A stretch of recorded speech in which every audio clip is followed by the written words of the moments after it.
The views expressed on the previous programs are those of the hosts, guests, and callers, and do not reflect those of the Beasley Broadcast Group. I must have missed those election updates, didn't I? Oh. The biggest names, the best talent. What's the election got to do with the game anyway, right? Am I right? Right. Absolutely. Stupid bastards with your election.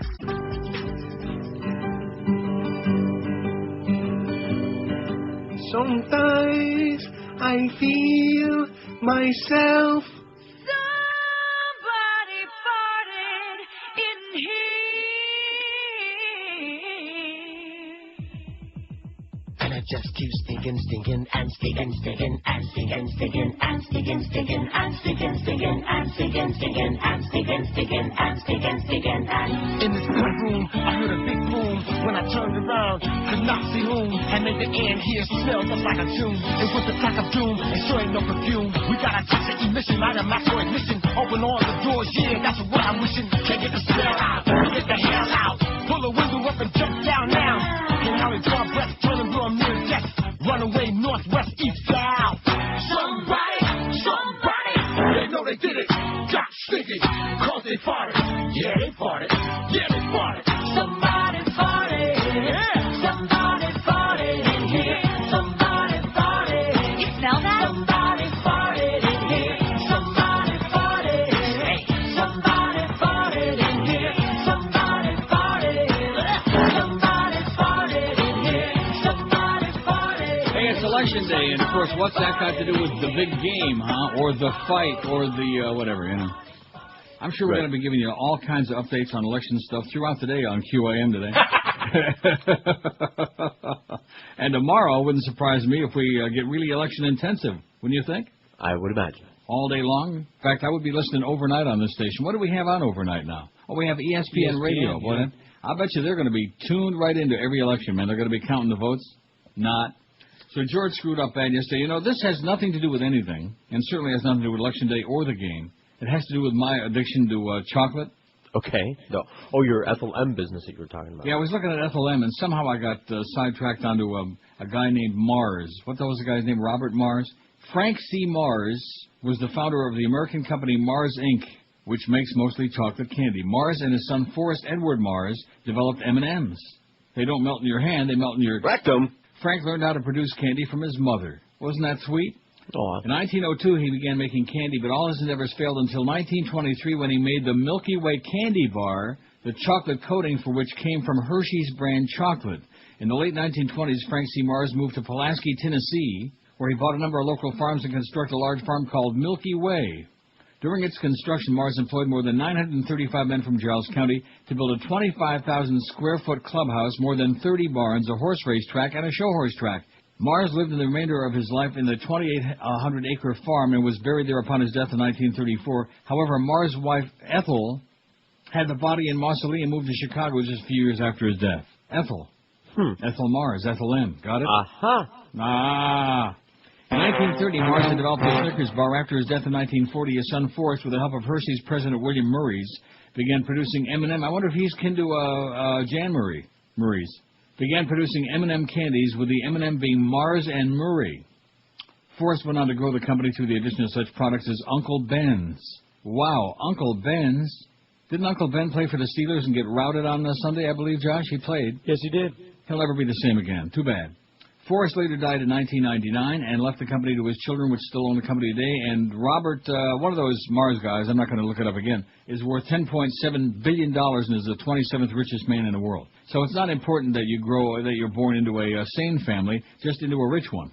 Goes to show you, if there was a God, I mean, would the luck of the draw be, you're lucky enough to be born into a very wealthy family or into royalty or stuff like that. So you're going to be a billionaire and live the life of Riley, while some poor schlepper is born into a family of, street people. Right? Right. Like us. Like you. Like I said, of boat people. That's right. Frank C. Mars. Boy, I tell you, I'm not saying it's like wildly interesting or fabulous stuff to know, but it sure is more interesting than some of these stupid ball games. Oh, I shouldn't have said that. That was disrespectful to be saying that. Yes, it was. And, of course, especially since we got the opening and closing tip and rewind. Bimbo Coles on QM tonight. Boy, that's going to be some compelling crap. And in between that, while the actual Heat game is going on, we got Mish on there, the Craig Mishmash Show.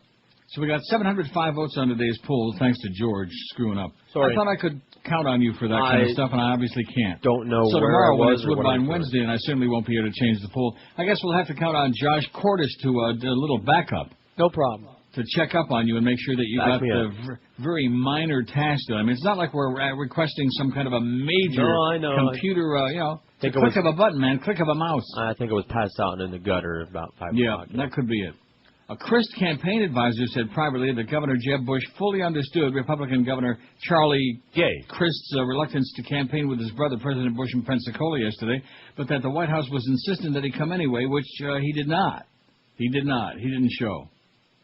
Source said Governor Bush understood, but is not pleased. He's PO'd and fired up. A top aide to Democrat Jim Davis described Crist's decision not to appear with Bush as a political one based on the president's low approval ratings because of the war in Iraq. By the way, Bush's approval rating is back down to 35%. It's back down to rock bottom. If we had a picture of Charlie and the president together today, we'd get that picture everywhere. He said they're not going to give us that picture, Davis said, or his aide, his assistant. So there you go. It's Election Day. The polls are open until 7 o'clock tonight. Let's make up some early returns. We got about 30, man. 30 votes counted, and they're all for some Democrats. Sure. Here's the poll result from yesterday. Oh, wait a minute. This isn't the right poll. Oh, gee, I screwed up. Let me look at View Previous. You know why I did that? I printed out the previous because I thought it would be the one from yesterday, and then I realized after that you hadn't changed the poll yet. Sorry. How important are today's elections to you? That was yesterday's poll. Just what is with the music? What is with the freaking music? 1,824 votes. How important are today's election to you? Very important, 870. Muy importante. See, there he goes again, pandering to his no speaking Inglés crowd. Your people. Mm-hmm. Life and death, 364. Somewhat important, 234. Not at all, 104. What, me worry, 89. And all those people have got big ears and a dumb look on their puss, just like your president. Not much, 80. Let's see, I hate this poll, 17. I just hate 66. You see how I chopped that up? I dissected it so we can, examine that and see the difference. Only 0.9%. That's like a number from the station across the street and a number from September from our morning show, 0.9. I hate this poll, 17, and I just hate 66. I like that choice. Mm-hmm. That was yesterday's poll. Now what about today's? See, you threw me right off the whole deal here. How confident are you that all votes will be counted honestly today? What are you chuckling about, skeptic? Yeah. Not at all, 262. That's what I voted. Not very confident, 253. Somewhat, 120, like maybe. Very confident, 46. I don't give a shit, 24. I'm 100% sure, 12. Right. And I hate this poll, only 4. Only half a point. Half of 1%. Hate the poll. Isn't that pleasant? That shows our audience is really into this crap, man. They're hanging on they've already gone out and done their duty. They voted absentee, or they voted early voting, or they voted today, or already. There is Mary Madeline, phony right-wing bitch, married to a bald-headed James Carville. Virginia is a 50, Yeah. What does any of this have to do with the Heat game? How about those Leafs, huh? Rectum. Beat the Phillies last night 4-1. The Phillies, the Flyers, whatever their name is. Accompanied by a final wave of campaigning, South Florida polling places generally opened on time without sweeping problems this morning, though a few inevitable glitches were reported. In Broward County, voters at 2 precincts experienced brief delays because electronic ballots were delivered to the wrong places. Well, shame on you people. Electronic cartridges programmed for a precinct at the Lauderdale Lakes Yacht Club at 2637 Whale Harbor Lane in Fort Lauderdale were erroneously swapped with ballots destined for the Andrew DeGraffenreich Community Center at 2750 Northwest 19th Street. What the hell is that? Andrew DeGraffenreich. Who the hell was that? Huh? Workers quickly corrected the problem, and by 7:26 this morning, a computer-generated map at the Broward Emergency Operations Center in Plantation showed all 776 precincts up and running. Oh! They're doing it in... Broward! Which is good, because everybody in Broward's a Democrat except for a few rednecks. There's staff in the precincts, and they can handle voters, said Broward Supervisor of Elections Brenda Snipes. No significant problems reported in Dade County, where there's 6 Democrats in Dade. Didn't get out yet. All the precincts are open. Everything seems to be just fine. Oh, we're fine. That's what Dan Stewart said, too, and look what happened to him. I still don't believe he's dead. What did he die from? I don't know, loneliness. To deal with glitches early. See, that was payback. It goes to show you, man, the Lord gets really PO'd when he tried to out, what's his name, from The Young and the Horny? Was it Josh Morrow? Josh Morrow. Oh, I can't believe you know that. How the hell do you know that? Wife watches that show. Oh, that's a bad show. He's old and has a beard now. I know what he looks like. I do a little channel surfing every now and then. He still looks pretty good to me. Although he looks much better with his clothes off. There are some people, you understand, of both sexes who look better. The more clothes they take off, the better they look. Like you'll notice in, what's the movie I'm sending you? Match Point. That's the case both of your girlfriend Scarlett Johansson and Jonathan Rhys-Meyers. The more clothes he takes off, the better he looks. And you're going to say, boy, he looks awfully gay. But then again, keep in mind he's British. And all British men look gay. Yeah. I'm just telling you that. They're all fey, the Brits. They all look like I'm a not about to argue with that. Except for Weinstein Churchill, and that's because he was old and fat and boozed it up all the time with a big fat stogie in his puss, you know. It's hard to look gay when you're old and fat with a big stogie, although I managed to do it. To deal with glitches early, the county, this is Dade, activated its 6,000 voting machines at all 749 precincts last night. By the time 6,500 poll workers arrived this morning, the machines were warmed up, ready to go, and probably had thousands of phony votes in there already. Just kidding, folks. Well, you gotta test them out, right? Right. How else are you going to make sure that they're working right unless you test them out, put a few thousand votes through there? It's democracy in action. I hope people come out and take advantage and vote, Dade manager George Burgess said. I wonder if he's kin to Smokey Burgess or Tommy Burgess, who used to play for the Rochester Red Wings. Still one potential complication. See, that's old stuff again. There he goes with the old stuff. I'm going to call myself every time, because you won't do it. Because you're just sucking up because it's almost your birthday and you don't want to screw up that check. You might have a point. I guess I'll be sending both checks along for your birthday. One for Josh and one for you. Hey, happy birthday, Josh. Of course, Josh's cut comes out of your birthday check. Oh, geez. Election supervisors expected a low to moderate turnout for the midterm election. How is that possible? I don't get it. How can people not be pissed off, man? How can they not be pissed off? Statewide, about 50% of all registered voters are expected to exercise a fundamental right and obligation living in democracy, participating in an election. In South Florida, election officials predict a 50 to 60% turnout. Josh Cordes hasn't voted, and we're going to whip his ass. We're so pissed off about it. We're going to out his roommate on the air today. The one who sleeps in the same, well, not in the same bed, but like, you know, right kitty corner. They're twin beds, and they're real close to each other is what Josh said. Isn't that what you said? No. You could practically, like, reach out and grab his hand. Yeah, his hand. His glad hand. His glad hand. Isn't that what our expression came from? Glad hand?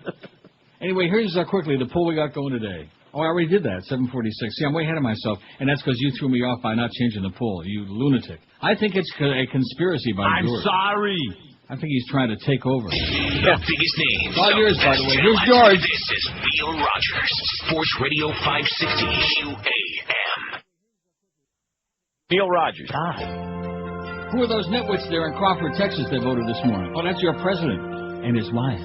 Back in the day when someone done us wrong, we didn't take their crap. In Pearl Harbor, when the Japs dropped their bombs, we bombed them back. And now the Saudis, they hit us hard. And on our cards, our little flags wave. All right. As that Saudi loving retard points the bombers the wrong way. I'm dying over here. And I'm embarrassed to be an American where they follow Bush like sheep. The United States of arrogance, led by Bush and his family, greed they got this country. Handling towards the darkest days in our history. I don't want to be a Pax American in the USA.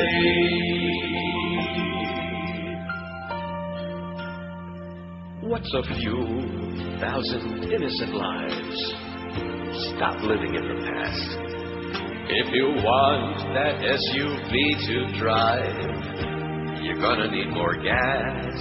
It's the greatest country in the world. They train us to believe, and anyone who says that obviously can't afford to leave. And I'm embarrassed to be an American where we patriotically wave a flag in one hand with our head in the sand and blindly follow the powers that be apathetic. Watching state-run news on a 65-inch screen. Scratch your part, everything's okay in the USA. 773 votes on the poll. We're probably about 100 to 200 short, at least, because of the fact that George messed up bad yesterday like a real dumbass. But that's okay, because, you know, what's a big deal? I apologize. Anyway, slew of late polls still pointing to Democratic gains in today's election, but we'll get to that in a minute. I have two much more important things to pass along first. How the hell did I get started on this? It's because Josh talked me into checking that FLM website again. That's what it was. He's the one that wants you to croak. While you were out doing a Joyce. Yes, I was. It's satisfying one at that. Good. There's nothing like a good Joyce in the morning, let me tell you. Like the Loch Ness Monster, the deep-fried Mars bar has often been regarded as a Scottish myth. Have you ever heard of a deep-fried Mars bar? Fried Snickers bar, but I guess you could fry a Mars bar. Sure, why not? A study published, now let's see, the date on this is December 17, 2004. A study published in the medical journal confirms that Scots consume, see, Scots have funny costumes. Scots consume thousands of battered bars each week. Battered bars. I've heard of battered women. These are battered bars. Kick them around and smash them. And that more than a fifth of fish and chip shops, which specialize in deep-fried food, sell the strange, sugary delicacy. Oh, those Brits. That must be why they act like they ain't got no Schmitz, the Brits. They are just, the crap that they eat is just amazing. The study was conducted by Dr. David Morrison, a consultant in public health medicine in Glasgow, and Dr. Mark Pettigrew, Associate Director of Glasgow's Medical Research. They conducted a study on this. They decided to investigate after the treat was mentioned by TV host Jay Leno on the NBC Tonight Show. Oh, well, that would sure get me to try it. Well, actually, it wouldn't, because I would never be watching that show, ever, under any circumstances, under penalty of death. We live in Scotland, but we never actually seen deep-fried Mars bars for sale, said Morrison. We thought they might be fictitious. But the Scottish diet is a major health issue, and it's important to know what the facts are. We can now confirm there is no doubt the deep-fried Mars bar is not just an urban myth. It's not just an urban legend with or without Jared Leto. At more than 400 calories per bar, the is not health food. But then again, Scotland is noted for healthy lifestyles, especially when you walk around out there with that skirt on, you know, and nothing underneath. Mm-hmm. Parts of Scotland have the highest incidence of heart disease, cancer, and strokes, and the lowest life expectancy in the developed world, thank God. How do you like that? Did you ever know that? The Scots are extraordinarily unhealthy. Did not. You've got to stick your spoon in it, lad. Don't worry, it's not going to break. Morrison and Pettigrew, whose report appears in the Lancet Medical Journal, called nearly 500 chip shops across Scotland to inquire whether they sold the bars and discovered that 22% are proud to offer them and another 17% have done so in the past. They're proud to offer them. How about the ones who are embarrassed to offer them? One shop reported selling up to 200 of these things a week. Children are the main consumers, and some shops reported being asked to deep-fry other candy bars, including Snickers, which somebody just said only moments ago, and Cadbury's cream eggs. Oh, I wonder if the Easter Bunny approves of that or not. I wonder what Jesus would think. What would Jesus deep-fry? Isn't that what that stands for, WWJD? What would Jesus deep-fry? Probably camel. Reports of the deep-fried Mars bars emerged in '95 when a chip shop in the northeastern Scottish fishing town of Stonehaven said it was selling the delicacy. News reports said the bar was the result of a bet between the shop's owner and his portly best friend. The original shop, The Haven, is now the Caron Fish and Chip. Well, who cares? We don't give a crap. Deep-fried anything is bad enough for you, you know? Deep-frying. An instant recipe for death. Yeah, like we had this morning. Chocolate is thought of as Cupid helper. Now one company says a new line of candy bars can help the heart in a different way, promoting heart health. This is from November 1st of last year. The headline is, Mars, new candy is heart healthy. And I don't know that I've ever seen this. Maybe I've seen it and just ignored it because I didn't know what it was. A dietitian says that regardless of any potential benefits, the calories in chocolate still need to be counted. And if you're a diabetic like me and you're eating candy and ice cream and you have a death wish, you're a crazy person. And I admit, I'm a crazy person. Marsing says its newly launched Cocovia. Have you ever seen that? No. Delivers real health benefits. Cocovia. The company says Cocovia's ingredients are formulated to promote a healthy heart. Cocovia is the only product that contains a patented blend of heart-healthy cocoa flavonoids and cholesterol-lowering plant sterols. Wow! Also fortified with calcium and a mix of heart-healthy nutrients, including folic acid, vitamins B6, B12, C, E, and a bunch of this crap. All of these things.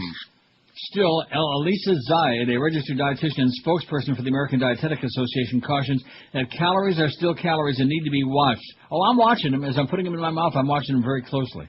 The company says you have to have about 2 of these bars a day to get benefits, she told early show co-anchor Harry Smith. Oh, this is old. That'll pack on anywhere between 160 to 280 calories to get the full antioxidant and other benefits. That's a lot of calories from candy. I'm going to go out to my neighborhood convenience store here during the break, so I'll be back in about 20 minutes. Don't do it. Dark chocolate, Zayed said, has twice as much flavanol content as light chocolate, and white chocolate's got no flavanols. And white chocolate, first of all, it tastes like crap. It's sickeningly sweet, and it's got no benefits. Other than that. Why, you like white chocolate? No, as a matter of fact, I was into the Halloween candy last night, and I unwrapped what I thought was chocolate, and it was white chocolate. Ah! I threw it in the garbage. Blech! The problem is chocolate's a concentrated source of calories. The typical bar's got about 2. Well, we don't care about that, okay? Would you rather be healthy or fat? One more thing in chocolate's favor. The fat in it doesn't contribute to high cholesterol. It has a pretty good fat profile. Doesn't have an adverse impact on blood cholesterol. Again, though, gee, I'm going to have to order some Ethel M, some of that almond butter crunch or whatever the hell it was. That's not what it's called. Whatever it's called. Oh, man. I'm just addicted to that stuff so bad. Don't do it. The butter crisp or whatever it is, like toffee with chocolate on it. Anyway, Zayed stresses moderation, saying small amounts of chocolate every day should be fine. It's when you eat chocolate in concert with other foods that are loaded with sugar, you start to have a problem with calories adding up. So in other words, have 2-3 pounds of chocolate, just don't be eating like ice cream with it. Although if it's chocolate ice cream, like fish food. I would say the average person shouldn't have more than 250 more extra calories of candies, desserts, etc. a day, Zayed said, and the average candy bar is about 250. So in other words, if you have a candy bar a day will keep the doctor away and give you good health. Make your heart just throb. Can't you feel it throbbing? How about your heart?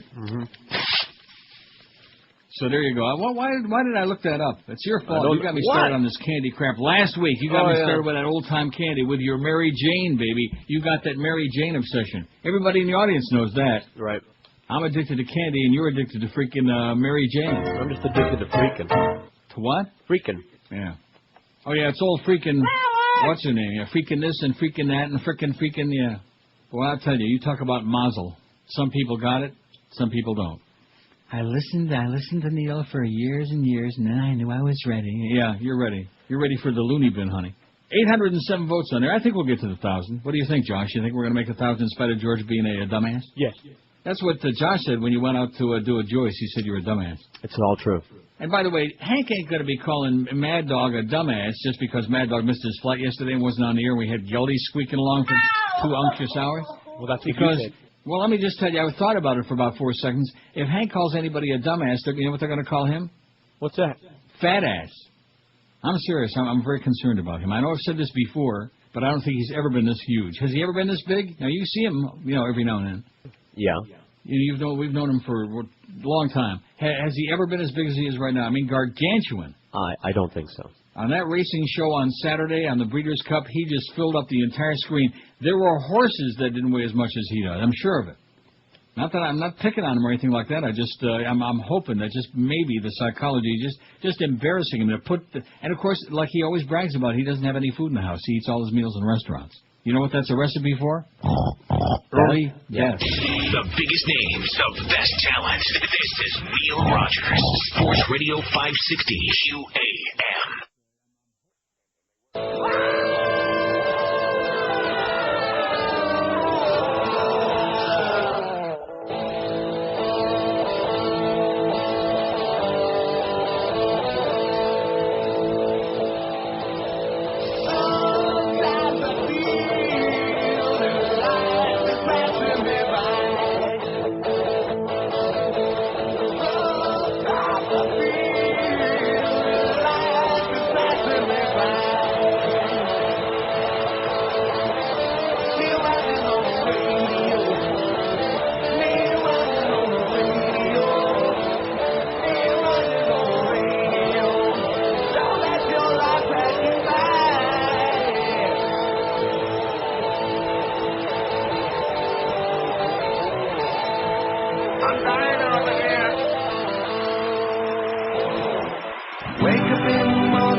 Tell you, one of the most evil people in the history of mankind is Ben Ginsberg. Are you watching MSNBC right now?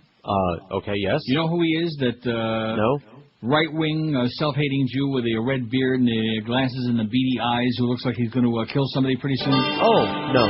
Ben Ginsberg. You walk into work and your boss is a grouch. The workers are losers. The copier refuses to work. And you don't get your raise. Get off of work and the streets are still crowded. The traffic's a hassle and the bridge is still up. And you get into a wreck with a church bus and the nuns are bleeding from their ears. Oh, it's just another day. Alright. It's just another day. It's just another day. I wish would end.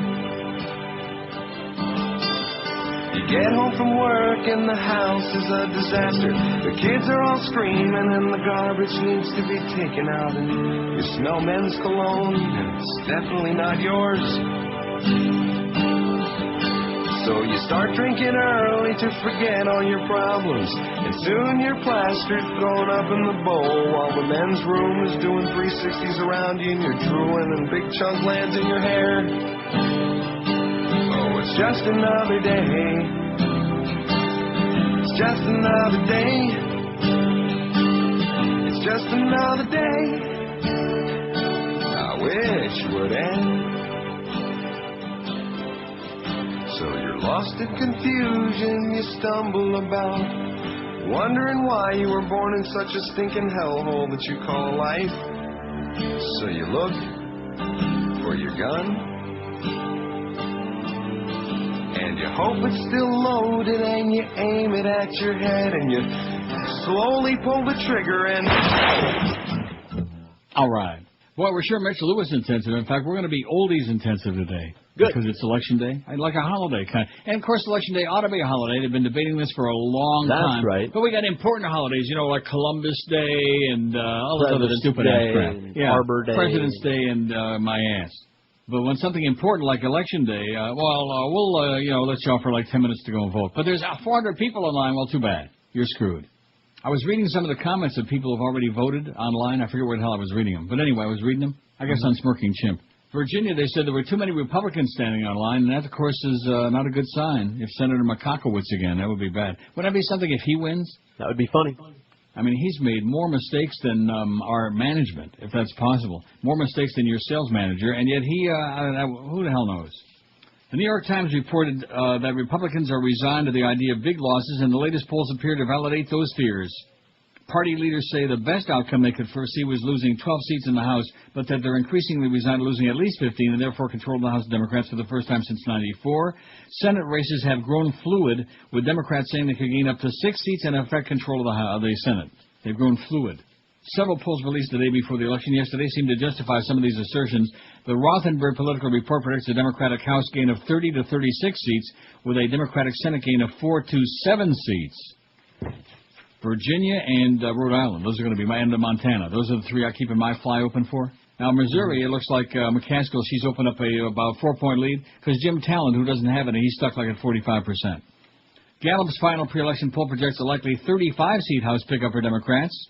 Via the Cook Political Report, Charlie Cook said it's very hard to imagine how the House majority does not turn over, as he predicts a 20 to 35-seat gain for... See, I just don't understand why this is even debatable. What's going on? What's going on? Also, Charlie Cook says a 4 to 6-seat gain for Democrats in the Senate and a 6 to 8-seat gain for Democrats in the governor's races. Oh, I think Charlie Crist, though, is going to win in Florida because we have to have a governor. Hypocrite, phony, pasty, white-haired, tan out of a can. Of interest is the latest Evans-Novak political report, talk about Nazi, where it's estimated Democrats will gain 19 House seats. It's a sign of Republicans' sorry state, writes the unctuous, obnoxious, doddering Bob Novak. Yet at this point, this is actually a very favorable outlook for them. Yet buried in the middle of the lengthy report is this. Enormous Republican efforts to encourage early and absentee voting could dramatically skew exit polls. Don't be surprised if the apparent results Tuesday night are overturned by Wednesday morning in several close House races. Also expect a few recounts. Oh, maybe they're diddling the machines again, man. You think they're diddling with their machines? They wouldn't do that. The National Republican Congressional Committee agreed to stop placing automated telephone calls to New Hampshire residents on the federal do not call list, a state official said. This crap that they've been pulling here, the November surprise, that's all they got left. The committee voluntarily agreed Sunday to stop calling homes on the registry after a citizen complained to the state attorney general's office, which then spoke with the GOP group's lawyer in Washington. Under state statute in New Hampshire, political campaigns are allowed to contact people on the do not call list, but can't use automated recordings. Deputy Attorney General Bud Fitch said households that are not on the registry may continue to receive the calls, which criticized Democratic congressional challenger Paul Hodes in his tight race with Republican Representative Charlie Bass. Bass on Sunday released a statement in which he asked all outside groups to cease calls, said he was pleased that the NRCC had agreed to stop the calls. And the beat goes on. They're all full of crap. Slime and smear and schmear. Nobody's got any good ideas. So that's all we can do is this one, this one likes Playboy Playmates and white chicks, and this one is this, and this one is that, and this one did steal a freight train, and all this other crap. That's all they got. Maybe that's why there's so many people don't vote, and all they care about is themselves getting laid and stuff like that, and whether they're going to get their next meal, whether they're going to have enough money to buy all those candy bars. Oh, well, 2 out of 3 ain't bad. 864 votes. We'd already be over 1,000 if you wouldn't have screwed up, so it's good, because then we'd have nothing to shoot for. So you see, maybe you had like a premonition. Well, that's not that Queen Ken Melvin on there, is it? Figure out how to develop an IED or... Oh, my God, look at her. Never met the way she's opening her mouth real wide. I wonder, I'm guaranteed that's not the first time. Let me tell you now about talking about smearing and schmearing. Your carpets have got all kinds of stuff smeared and smeared in there because, you walk on them and you grind that stuff down into the fibers of your carpet. That's why you need our good friends at Dry Concepts. I've been using them for over 21 years, like a lifetime, in all my different homes. And you'll love using them, too, because they dry clean your carpets, which sucks out even the deepest down dirt way down there in the fibers of your carpet that you can't see with the naked eye, and make your carpets look and feel and smell just like brand new, lemony fresh. And your carpets will stay cleaner and last longer, too, as a result, because they get all the deep-down crap out of there. And your carpets dry in just a couple of hours, so you're ready to rock and roll real soon. You don't have to wait hours and hours for your carpets to dry. And don't forget, they do a spectacular job of cleaning your furniture, your upholstery, your drapery, your area rugs, oriental rugs, all of these things. But the best in the world at cleaning your carpets and making them look like brand new. And don't forget, now Dry Concepts has got a plan to make frequent cleaning easy at a fraction of the cost of regular cleaning, too. You'll never have a dirty carpet again if you use the great folks at Dry Concepts. And please keep in mind, no rip-offs, no scams. They give you a written guaranteed price up front before they start doing their spectacular job. In Broward, call Dry Concepts at 954-370-7778. Tell them that Ancient Neil told you to call. 954-370-7778. And in Dayton, Palm Beach, it's a toll-free call, 1-800-248-5071. 1-800-248-5071. The biggest names, the best talent. This is Neil Rogers. Sports Radio 560 QAM.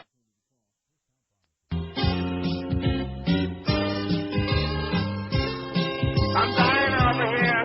Sometimes I feel life passing me by. Absolutely. Sometimes I feel that people know how to smile.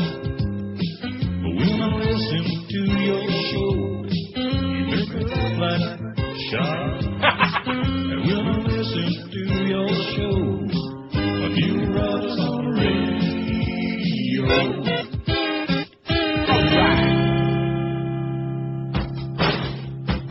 You're free, and freedom is beautiful. And, it'll take time to restore chaos, but we will. Something stinks inside our house. Time to kick those bastards out. So much on our lawn. Let's get them out before our freedom's gone. Let's get them out before our freedom's gone.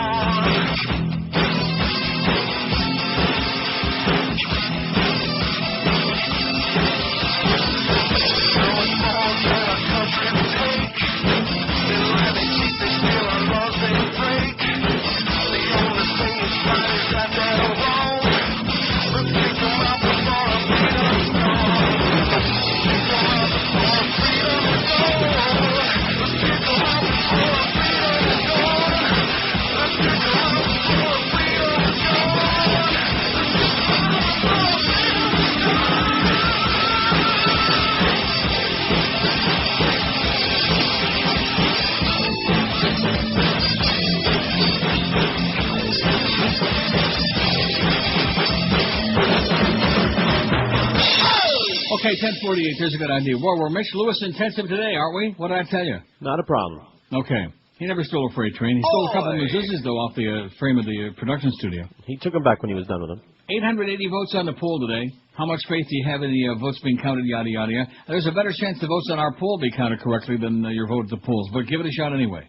Dozens of voters who came to the Deerfield Beach Tower Club Teen Center to cast their votes this morning walked away angry as 10 of 14 voting booths failed to work, all of them for voters in District 23, eh? Mm-hmm. I have 2 words for them. Paper ballots, said election volunteer John Miller, 78, who said he's worked at area elections in the past 10 years. He said, I come from New England, and they're still using paper ballots, and they have no problems. Only 3 people had voted when all 14 machines stopped working, Mon. After about 45 minutes, voters in Precinct 26A were able to cast ballots on 4 machines, but most voters, those in Precinct 23A, were out of luck until about 8:30 this morning when technicians brought at least some machines back online. Some bad machines, Mon. In the meantime, many would-be voters left pissed off. Livid, it says, but I say pissed off and fired up. The problem, according to Broward County Supervisor of Elections technician Charles Barnes and others working there, stemmed from the thick, square piece of hardware called a PEB that activates each booth and must be used before each person votes. The machines were not calibrated for the 7 a.m. starting time, Barnes said, and why the hell not? Somebody ought to be taken out and shot. Barnes was there at 6 a.m. and was later joined by 3 others from the Supervisor of Elections office. Once in 2 years voting comes, and on the day the voting machines break down, said Pervaiz Abdullah, 45, manager of a Subway shop in Wellington. It's ridiculous. I wonder if the food there at that Subway shop is halal, you think? It's got to be. It's ridiculous. There's no option for me to come back another time or day. It was supposed to be at 9 in the morning. Now I can't make it until 10:30, said Pervaiz. Voting experts say scattered election glitches aren't uncommon regardless of the type of system being used. Robert Walker, 36, a project manager for a communications contracting company, got to the polling place just after it opened. When he saw the problem, he immediately called Snipes' office to ask for help. This is completely unacceptable, Walker said. The woman before me online said, okay, I'm screwed now. I work in Fort Lauderdale until whatever. I can't come back. One police officer, Richard Fortunato, from a town in Broward County, he wasn't saying which one, was being very polite, but he said he didn't know if he could hold out. I worked 16 hours yesterday, and I have to be back for another double shift at 2 p.m. today, Fortunato said. I'm very tired. We'll see what happens. He's very unfortunato, it sounds. Outside the polling place, Cliff Germano, a training director for local union who was there on behalf of the Florida AFL-CIO, handed out sheets with voting information. He watched people marching in happy and marching out angry, pissed off and fired up, baby. Am I right or what? Absolutely. I mean, pissed off keeps me fired up when I hear someone say that. The last couple of elections, you heard all the horror stories. People turned away, machines not working, Germano said. You would have thought they would have fixed these problems by now. Yeah, if you were very naive, Cliff. If you were very naive, you would have thought they would have fixed them. What they are is incompetent. They are absolutely unacceptable, but nevertheless. I mean, why should anything be working on Election Day? We've only had, the whole 2 years to get it fixed. Like Cliff said. You better start taking your Cliff notes, man. How confident are you that all the votes will be counted honestly today? 885 on the poll. Boy, that's not a bad number considering the late start that George gave us. He wanted to give us a handicraft, a handy Joyce. Embarrassment.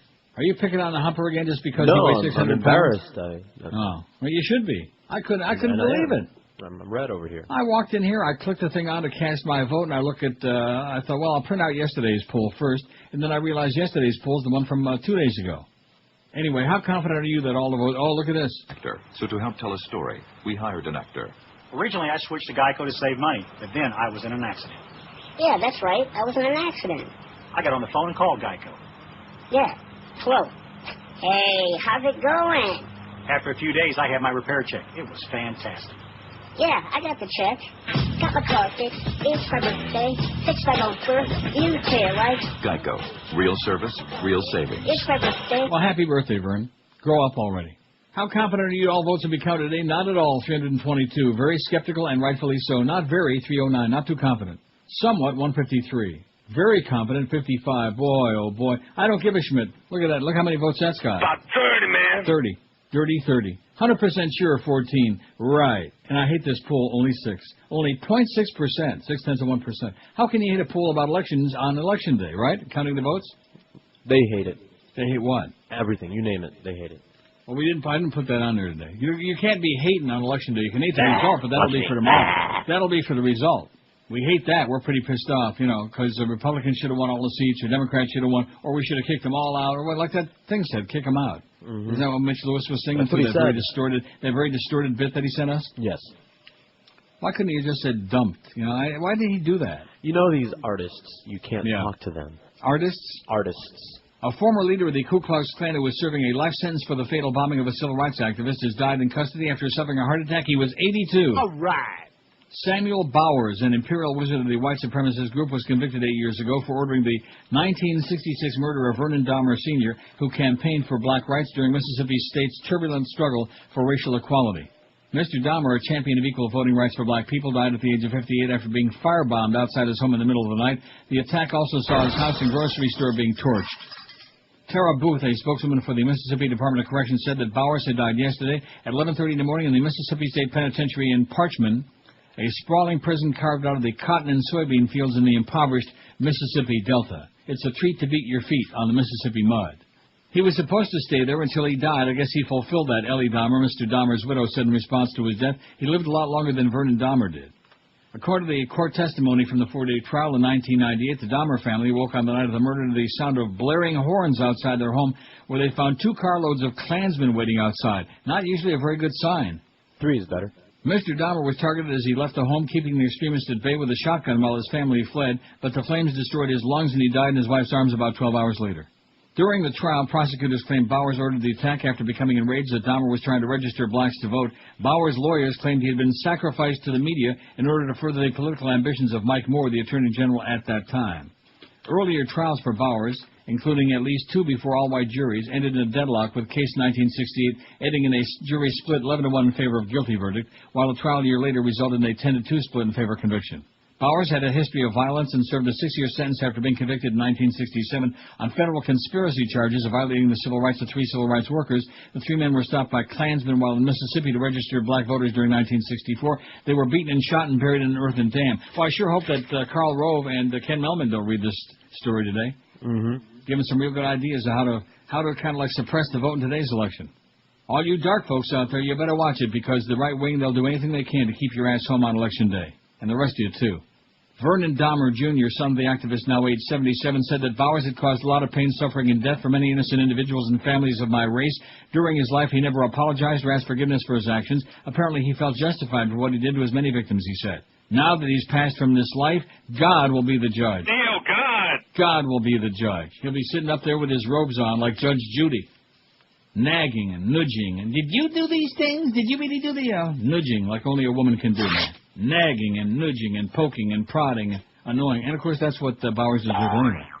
910 votes. Oh, there's Senator McCockowitz voting. So because of Senator Allen, once a rising star in the... Please show Senator McCockowitz where to stick the stylus. Yeah, where to stick it.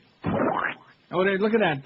Talk about prissy sissy. Look at that Tucker Carl. Look at her. And by the way, that voter intimidation... Oh, my God. You know, one thing about MSNBC, I was thinking about that this morning. They got some of the most unbelievable people that don't belong on here. Chris Matthews, who talks out of the side of his mouth and talks about politics, can't say L's, politics. But he sure is loud. And they got Rita Crosby on there. And then, of course, in the morning, they got, your buddy, the dead man in the chair, snapping that gum. I'll tell you one thing, for a dead guy, he chows that gum pretty good. The biggest names of best talent. This is Neil Rogers, Sports Radio 560 QAM. This is the Neil Rogers Show. This is your brain. Any questions?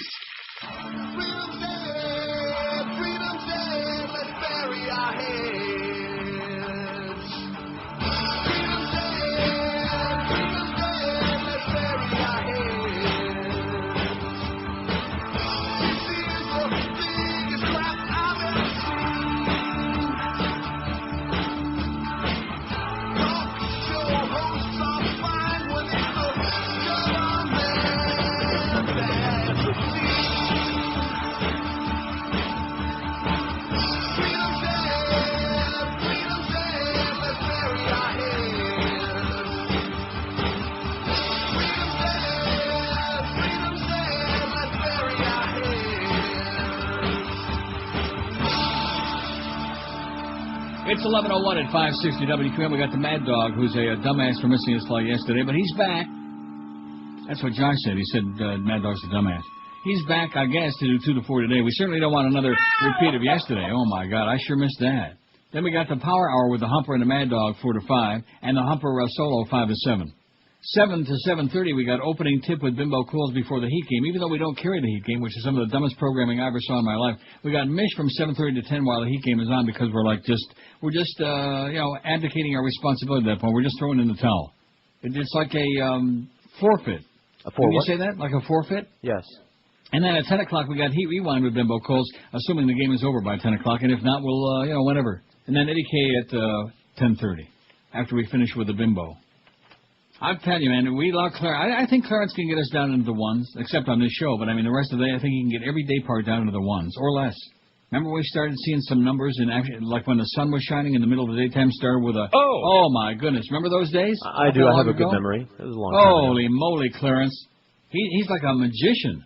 This is the only guy I know that could take a 5 share and turn it into a 0.5. What's the point, Clarence? Doug Thompson on CapitolHillBlue.com writes, a national referendum on America's soul. It's short and it's sweet. It's his thing.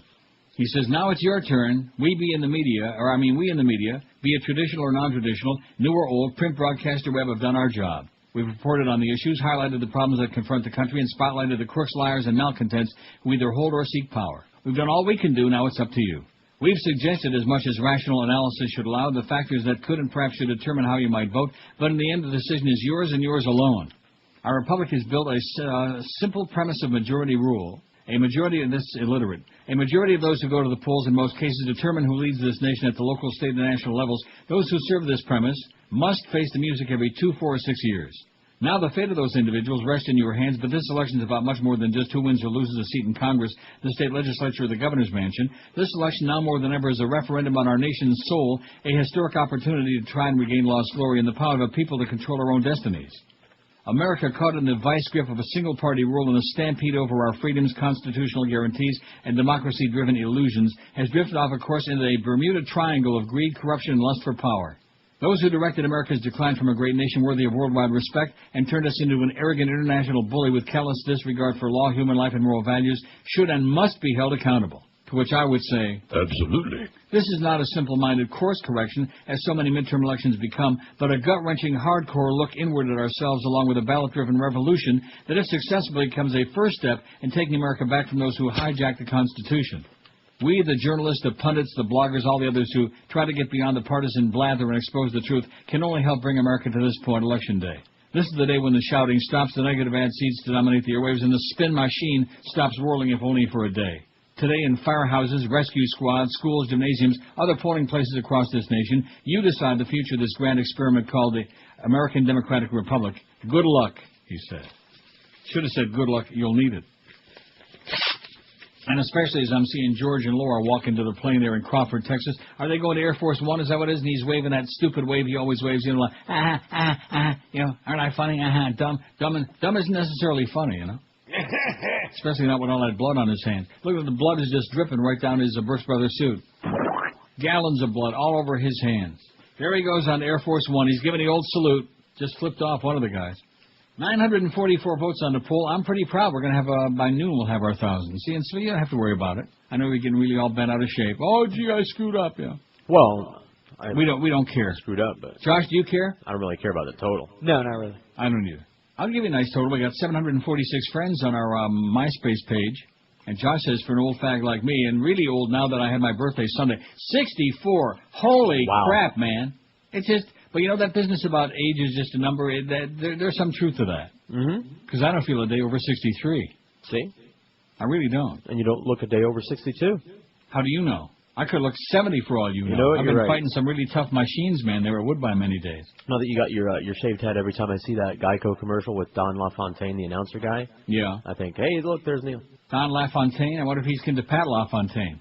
Ask Rick Jenneret, he'll tell you.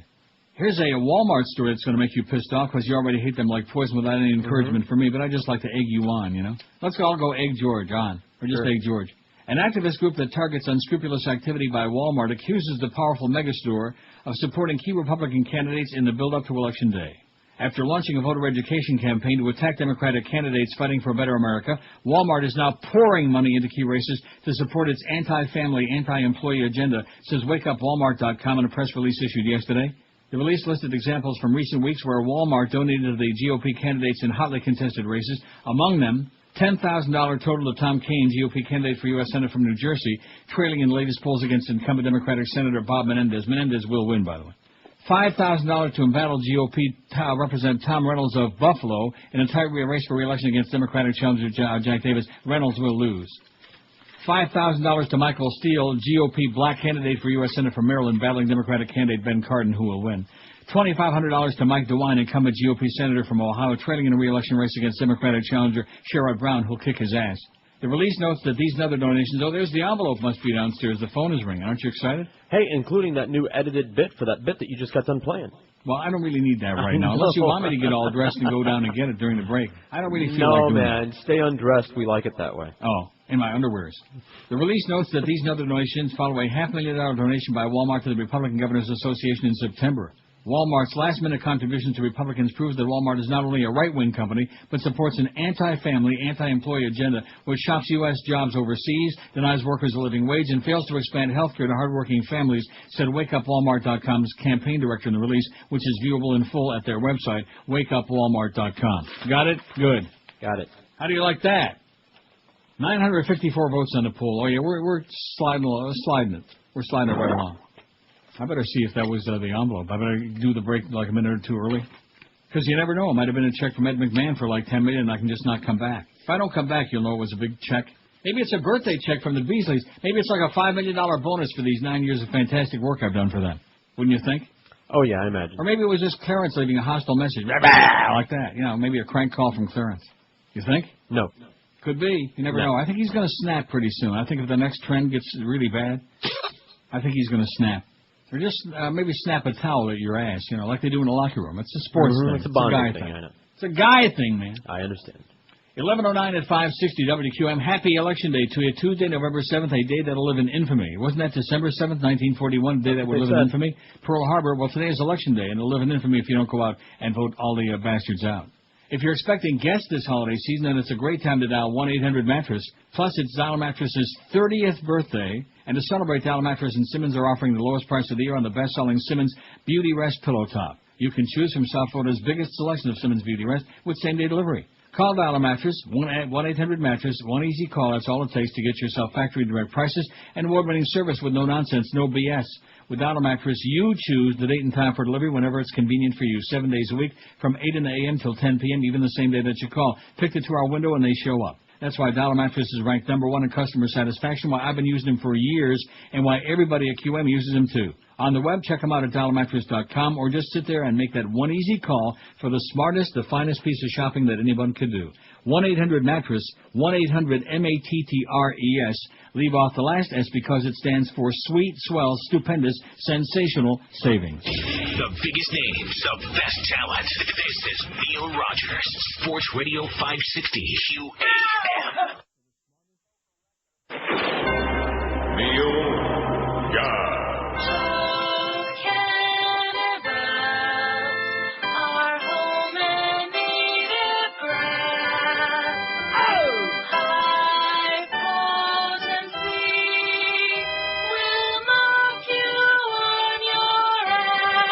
Rectum.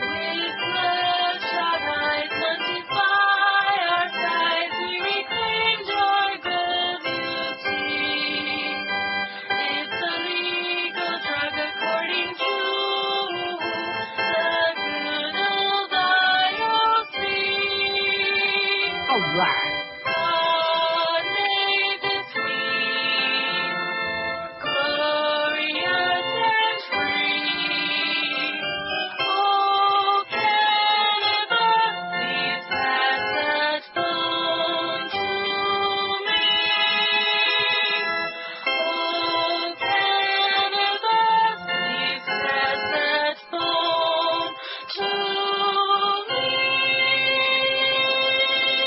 Over to George. He brought in his Election Day bong, I'm sure of that. 11:15 at 560 WQM. Now, I could go down and get that package. I'm sure of it. It's a FedEx, so you know what it is. It's the Boca Disc. It's got all that good stuff in it. And maybe it's got some of those interesting DVDs that people send, which we thank you for so much. I didn't give him any this time. Any what? DVDs. I thought you said that you put all that stuff in that package. Is that a different one? No, well, I see him today. So, in other words, the package that you get on Tuesday is last week's old. Package. It's old like me. Is that what you're trying to say? It's old like me? It's old like Neil. You know, I could always call Amazon.com and say, you know, that order, I sure hope you didn't ship it out yet. That they point ship that I it sent that you day. yesterday? You know, they ship it that minute, so. Yeah, it's on the way. I already got a confirmation on it. Voters put the Republican congressional majority and a multitude of new voting equipment to the test today in an election that defined the balance of power for the rest of the Bush presidency. Oh. Both parties hustle to get their supporters out in high-stakes contests across the country, Democrats appealing one more time for change and appearing confident the mood was on their side. And if it's not, boy, they'll never win. They couldn't win a fixed election if they can't win this one.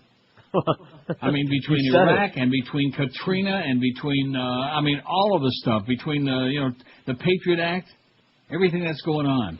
Republicans conceded nothing as their vote to get out the vote machine swung into motion. About a third of voters were using new equipment, and problems in several states were reported right out of the gate. The government deployed a record number of poll watchers to the many competitive races across the country. Glitches delayed voters in dozens of Indiana and Ohio precincts. Oh, Ohio, that's famous for a hanky-spanky. In Delaware County, Indiana, officials plan to seek a court order to extend voting after an apparent computer error prevented voters from casting ballots in 75 precincts. They want to keep the polls open.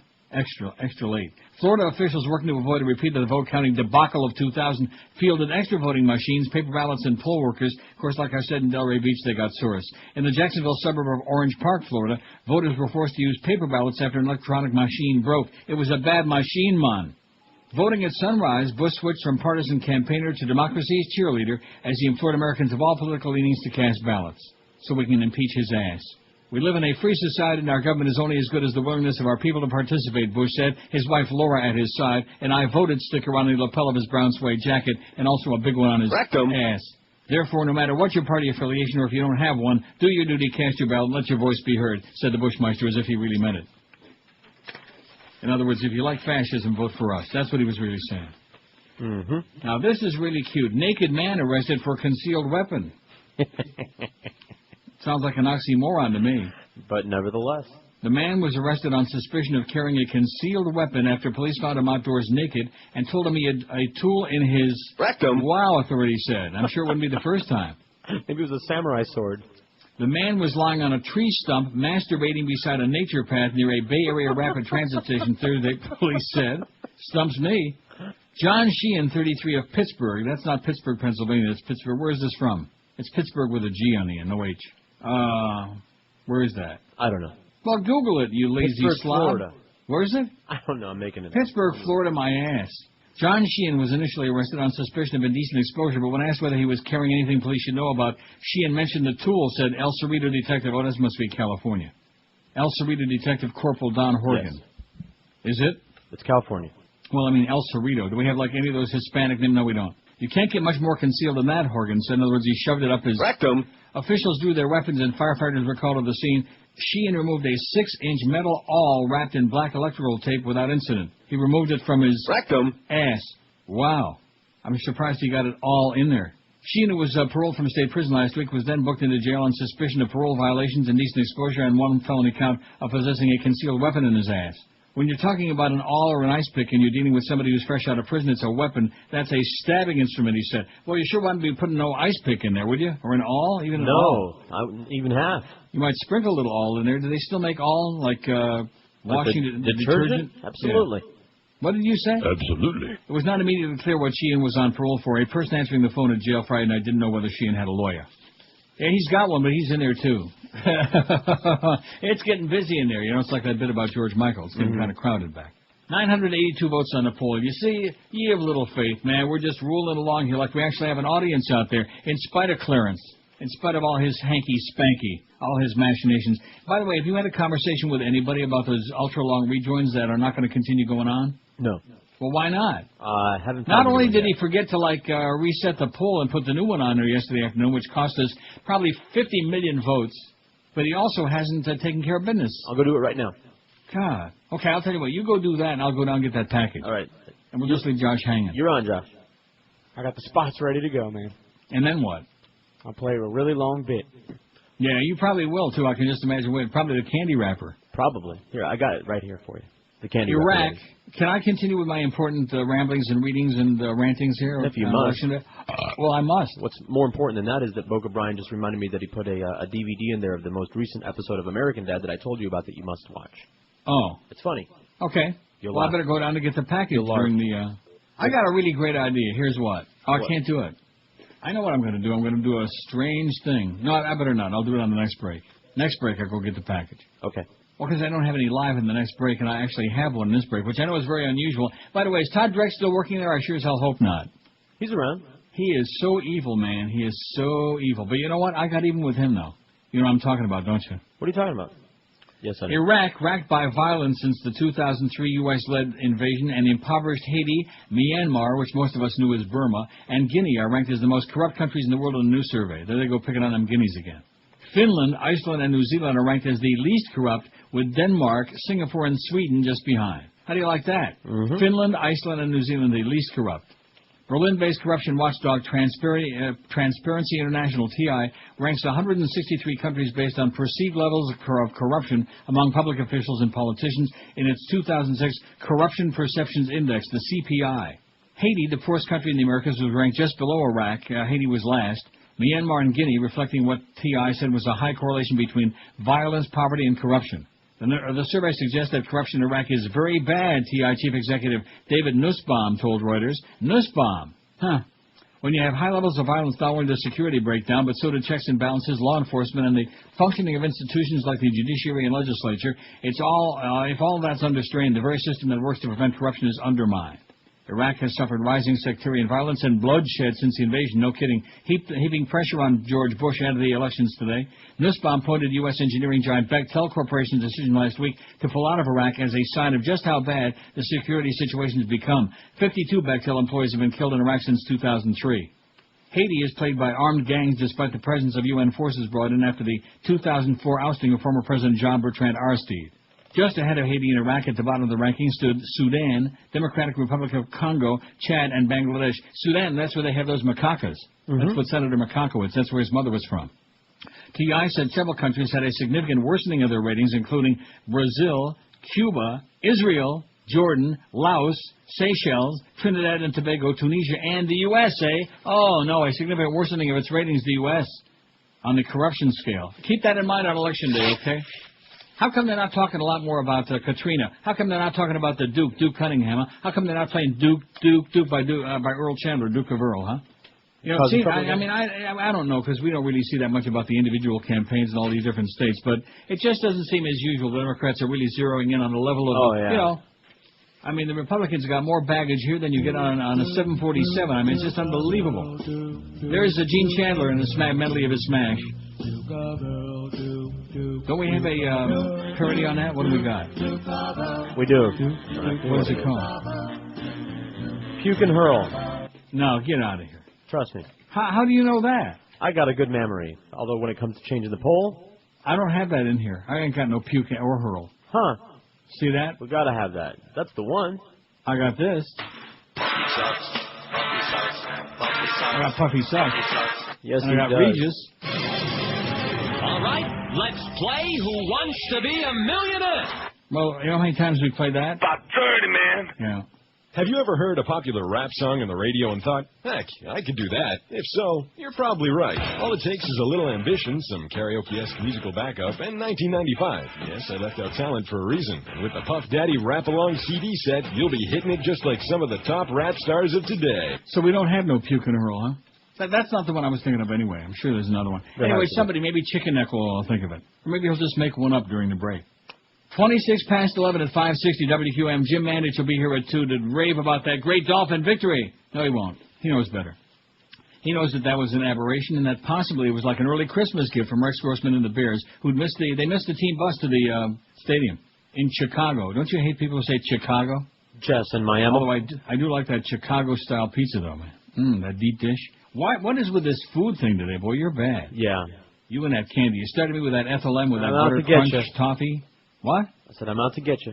995 votes on the poll. After the break, we'll have over 1,000. I can go down to the next break and get that disc, and then I can go in the other room and watch the DVD. What is it I'm going to see? American Dad. Trust me. It's cute. It's great. Not as cute as Match Point, though. You're going to love that movie. You're going to say, of all the movies you've ever sent me, this is the best one. I'm telling you, I'm smelling it right now. Not just because Scarlett Johansson's in it. That's good enough for me. See, I shouldn't have told you that about Woody Allen, although I don't know if you hate him as much as I do. I mean, I got tired of him. He's not in it. There's no kvetching. It's not in New York. It's not in New Yorky, Jewy. It's got none of that Woody Allen shtick in it. Good. In fact, it seems so far removed from anything he's ever done or even thought of that it's like maybe they just made that up. I'll tell you one thing I'm not making up, and that is Lobster Fest is back every Friday through Sunday, every weekend at the Emerald Coast, the best Chinese buffet in all of South Florida. And the Emerald Coast got 3 locations for you. They're in Sunrise, Pembroke Pines, and Sunny Isles, too. Over 100 different items featured on the fabulous Emerald Coast buffet. 6 gourmet soups, juicy, delicious New York steak grilled order just the way you love it, hand-carved prime rib. There's a sushi bar, traditional Asian dishes, a salad, and even a bar. And their dessert bar is really spectacular. Weekends feature the 40-inch mouth-watering chocolate fountain, hand-dipped strawberries, marshmallows, cheesecake. Stick all kinds of great decadent treats in there and loads of milk chocolate for dessert. A perfect ending to a big feast at the Emerald Coast, which still uses only healthy, cholesterol-free canola oil, never any MSG. And right now, when you go in as a part of your 4 ask for the Neil deal, you'll get $5.60 off your total check with 4 paying adults. $5.60, got it? Good. Emerald Coast open for lunch and dinner every day. Call 954-572-3822 for reservations. That's 954-572-3822. And don't forget, every day is a Neil Deal Day, and every Friday through Sunday it's Lobster Fest only at the unbeatable Emerald Coast Chinese Buffet. The biggest names of best talent. This is Neil Rogers, Sports Radio 560 QAM. Good. George Rodriguez, no good. We got our 1,004 votes. We can go home. See ya. I'm gonna go and vote, gonna do my civic duty. You fail. Because winning this election means everything to me. Yeah, I volunteered and talked to people at the mall. The news says this race is too close to call. I'll be depressed if my candidate loses, because there ain't no cure for election day blues. Well, the form letter told me, sir, we really need your money. Without your generosity, we can't win Tuesday. Yeah, gave him lots of cash and got the shock of my life. The senator was caught with a woman, not his wife. Now I know my candidate's gonna lose, and there ain't no cure for election day blues.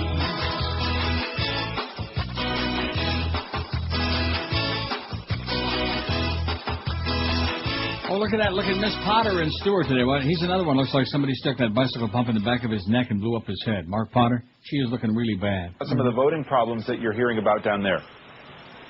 Well, what we're hearing basically from poll watchers is that things in Florida are actually going rather smoothly, although there have been a few glitches. Some polling places opened a bit late. There was a power outage on Key Biscayne in the area of a voting precinct. But we're told that because there was backup power, they were still able to keep voting there, but there was a concern initially. In Deerfield Beach near Fort Lauderdale, some of the machines didn't work initially because of calibration problems. Most of these problems that I'm telling you about were eventually fixed. It didn't take too long. It took a while, and because of that, some voters were inconvenienced and, of course, were less than pleased. Well, that's the way it goes, honey. Just calm down. She's looking really bad, Miss Potter. Anyway, it's 26 till noon at 560 WQAM, and what I'm going to do is I'm going to play that. Okay. And then you can go directly in the break. I'm not going to be here to play the cue, although I might be. It's 5:09, so I probably will be back. You know me, I'm quick. Mm-hmm. Although it depends on how quick the elevator is and how fast I mosey on down there and race down the hall. You think I'm going to be doing that? Running down the hall now. Cue up the cue. I beg your pardon? Throw the cue on there. You don't understand. That bit isn't in the DCS. Oh. It's on a CD. Well, I thought everything was in the DCS up there. I'm going to take up 5 minutes of space on air for a song I'm going to play like once every 6 years. Let me say it again. Neil Rogers, good. I'll hit the cue. George Rodriguez, no good. Yeah, you hit it whenever you feel like it. Oh, in other words, Josh can't play the spots without the cue. Is that what you're telling me? We can do whatever the hell we want to do. You kidding me? The biggest name. See, there you go. I mean, I just keep hitting it. I mean, we're the closest ones to following a format on this station, so. This station's got a floor mat? Could have fooled me. Looks like Mitch Lewis says, looks like a cat took a squat on it.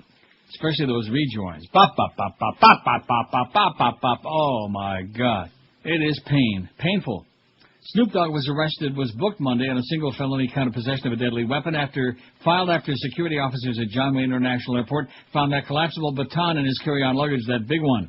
The 35-year-old rapper, and man, I'll tell you, he looks like the cat took a squat on his shoulders. You know what I mean? Mm-hmm. He ain't looking good.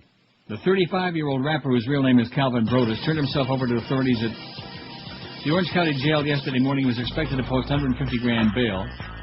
If convicted, he could be sentenced to 3 years in prison. The September 27th incident occurred as Snoop Dogg prepared to take a flight to San Francisco. At the time of his arrest, he told deputies the baton was a prop for a movie, a spokesman for the sheriff's office said. The weapon charge was filed Thursday for an arrest warrant, and an arrest warrant was issued. Snoop Dogg's attorney, Donald Etkers, called the charge bogus.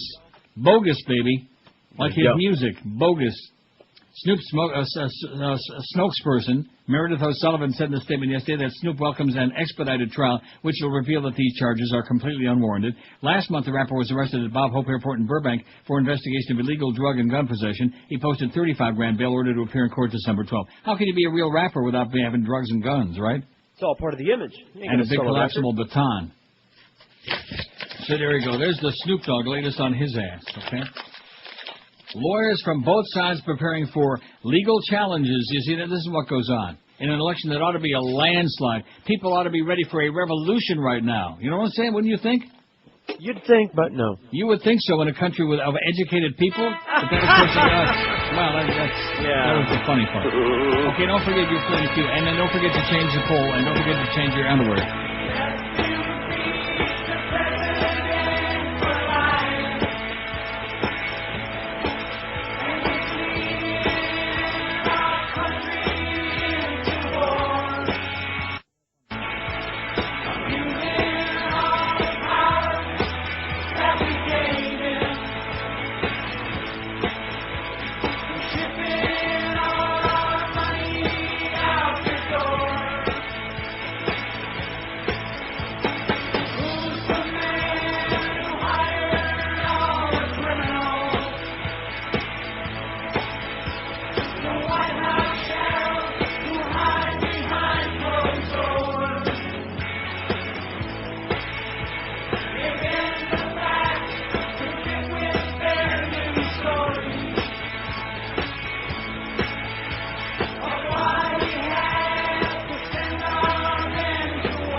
Best thing in his package is this article about Charlie Crist. Glad you got it before the election.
I can hit it too. Rogers, Sports Go ahead. 560.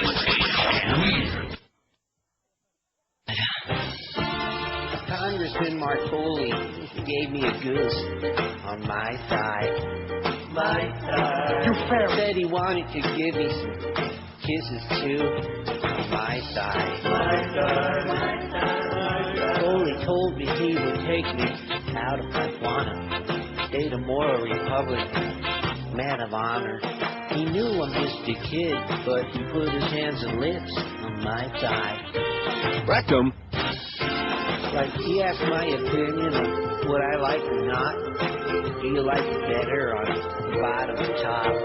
And while you take a little time to decide, he said, here comes Chunky, open wide. I like the fine young man who places soft and smooth hands on my thigh. My thigh. All the chat room dudes I once stuck like glue to my thigh. My thigh. Oh, I was molested as a boy, and I'm a heavy drinker. There's a plausible flaw. Hey, ain't I a thinker? I knew I made it as a page when a hand was placed on my thigh.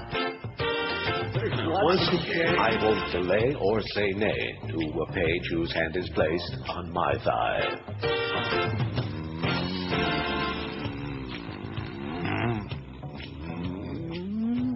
Couple minutes till noon. We got a natural. It's 12 before 12. We got 1,050 votes. 1050. That's WMGM, WHN New York, WCHUM. Who? Chum. So anyway, thanks to Shirley in Hallandale Beach. Yes. Who sent us this, the entire article. Charlie Crist is not great, and it shows the picture on the cover where it looks like he's flying with an umbrella. He's flying, baby. Like Mary Hey, Charlie. Poppins. You fairy. Woo! That is some picture, let me tell you. Fairy Poppins, I guess. And the headline says Charlie Crist is not in red letters, not gay, and other things the Republican Party wants you to believe on Election Day by Julia Rochelle, whatever it is. And it's much, much, much too long for me to read on the show. Okay? In addition to which, what do I need to read it for? We all know that Charlie is gay. Huh? Right. Like Miss Foley, same thing. Oh, no, he's not. Okay, whatever you say. Thanks again, Shirley, for the New Times articles. From the Broward Palm Beach New Times, October, where's the date? 19th to 25th. Well, I mean, it's pretty obvious which one it is. It's the one with Charlie flying on the cover with his umbrella. Mm-hmm. So all you kids out there, if you just get a nice umbrella like Charlie, you can fly. Cuba's foreign minister stepped back yesterday from an earlier assertion that Fidel Castro would return to power in December and declined to say whether the ailing Cuban leader would be well enough to attend next month's celebration of his 80th birthday. How do you like that? That old bastard is 80 years old. Less than 2 months after telling the AP he expected Castro to be fully back at the helm in early December, Felipe Perez Roque said he could not discuss when Castro will return. It's a subject on which I don't want to speculate, the minister told the AP in an interview. Castro's return will come when it's the right moment. Perez Roque said he meets with Castro frequently, and the Cuban leader is steadily recovering from his intestinal surgery. He looks good. I see that his recovery is advancing, he said. We are optimistic and happy. The only ones who are sad are our enemies, and we're all prepared to celebrate, It's a little premature evaluation there. They weren't dancing in the streets of South Florida, were they? Huh? I sure hope not. Counting their chickens before they hatched. That would have been silly. Up until his illness, Castro was known for micromanaging projects, leading massive marches along the Malecon coastal highways. Is that Malecon? Yes. And giving hours long.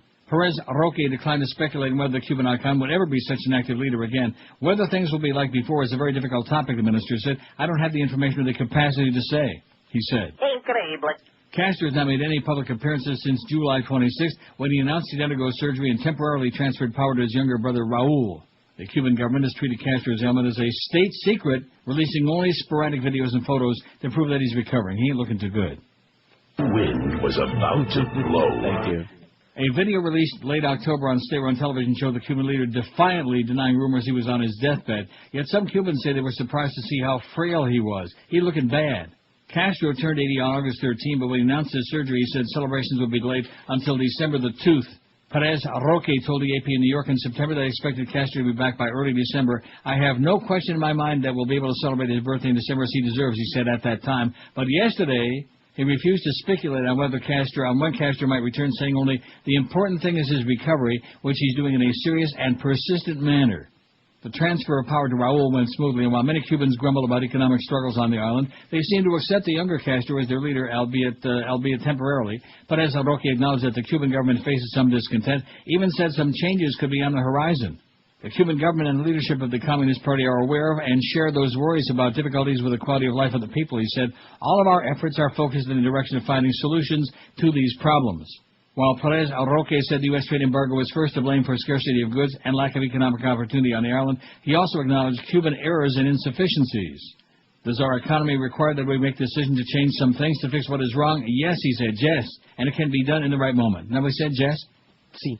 Observers have speculated that under a more permanent leadership by Raul Castro, Cuba might adopt an economic model based on China, which is also communist but is increasingly open markets. In Cuba, there will always be a Cuban model, Perez Roque said, but he didn't explicitly reject the possibility of some openings in the island's economy. The foreign ministers, among half a dozen officials, granted special responsibilities by Castro when he transferred power. The collective leadership, led by the 75-year-old Raul, has been functioning well, he said. For us young ones, it's not only been a privilege, but also more schooling, said the 41-year-old, who was put in charge of monitoring the budgets for Cuba's health, education, and energy programs, along with Central Bank President Francisco Soberon and Vice President Carlos Lage, who's 55. Bunch of punks. Bunch of young whippersnappers. What do they know? I mean, Hyman Roth could teach them all a thing or two. Don't you think? Yeah, teach them several things. Not about acting, though. But about them hotels. Oh, look at this. Let me see what this might... This could be something big from Eli Pariser. Isn't that how you say it? Pariser. Eli Pariser. Okay. He says, today we can make history. There are millions of progressives in close races who need to know where to vote. If you call them, they'll vote. If they... yeah. Okay, just take 20 minutes, start calling. Just call everybody you know. Tell them to vote. Right? Right. Go vote! Unless you want to vote Republican, stay the hell home. It's going to be like bad stuff out there. You're going to get run over by a truck. When Americans go to vote today, a new breed of activists will be on guard, monitoring polling stations for everything from voting machine glitches to long lines to registration snafus. There's nothing worse than a snafu. Energized by disputed results in 2000 and 2004, they have left jobs as music conductors, real estate agents, and software engineers to form groups that expect to turn out thousands of volunteers who don't trust the country's ability to count its votes and decide to do something about it. It's not that I don't trust their ability to count the votes. I don't trust their integrity. How's that? I think they're a bunch of crooks. This is going to be the most heavily watched election in history, predicts Mary Beth Kuznick, who founded a group called Vote PA after the 2004 election to monitor voting issues in Pennsylvania. Ms. Kuznick, a former arts educator, calls herself a progressive, but says Vote PA includes members of both major parties, two minor parties, and independents. Many of the groups share liberal roots, their members smarting from the narrow Democratic losses in the last two presidential elections. But they also share Ms. Kuznick's assurances and the tax and lobbying status that requires them to remain nonpartisan, that they simply want to see a clean count. Nothing like a clean count, baby. That's what Dracula said. Kind of hard to do when you're in the middle of all them spider webs. Boy. I don't care who wins. I just want to know it's democracy, says Warren Stewart, Policy Director of Vote Trust USA, an umbrella organization. I wonder if that's the same umbrella that Miss Crist was holding on as she was flying through the air. I doubt that. Vote Trust USA, an umbrella for 70 grassroots groups like Vote PA that lobby legislators and warn voters about election issues. Two of the bigger groups, the Election Project Coalition and Voter Action, will staff call centers where they'll field voter complaints to their 866-OUR-VOTE and 888-SAVE-VOTE, S-A-V, SAVE vote numbers, and dispatch lawyers to any trouble spots. Video of the vote is enlisting citizen journalists to film polling place problems. The Lawyers Committee for Civil Rights Under Law and People for the American Way among election protection members. Voter Action is a legal rights group started by California lawyer Lowell Finley, who sued voting machine maker Diebold over software security. Diebold recently paid $2.6 million to California as part of the settlement of the lawsuit. And it goes on and on. Everybody's going to be watching this, and they're going to be watching that, right? Right. Who is that? That isn't Miss Richard Schlesinger, is it, there on MSNBC? But I do think that either way, whichever side ends up tipping the balance here, I think that's her. She used to work for CBS.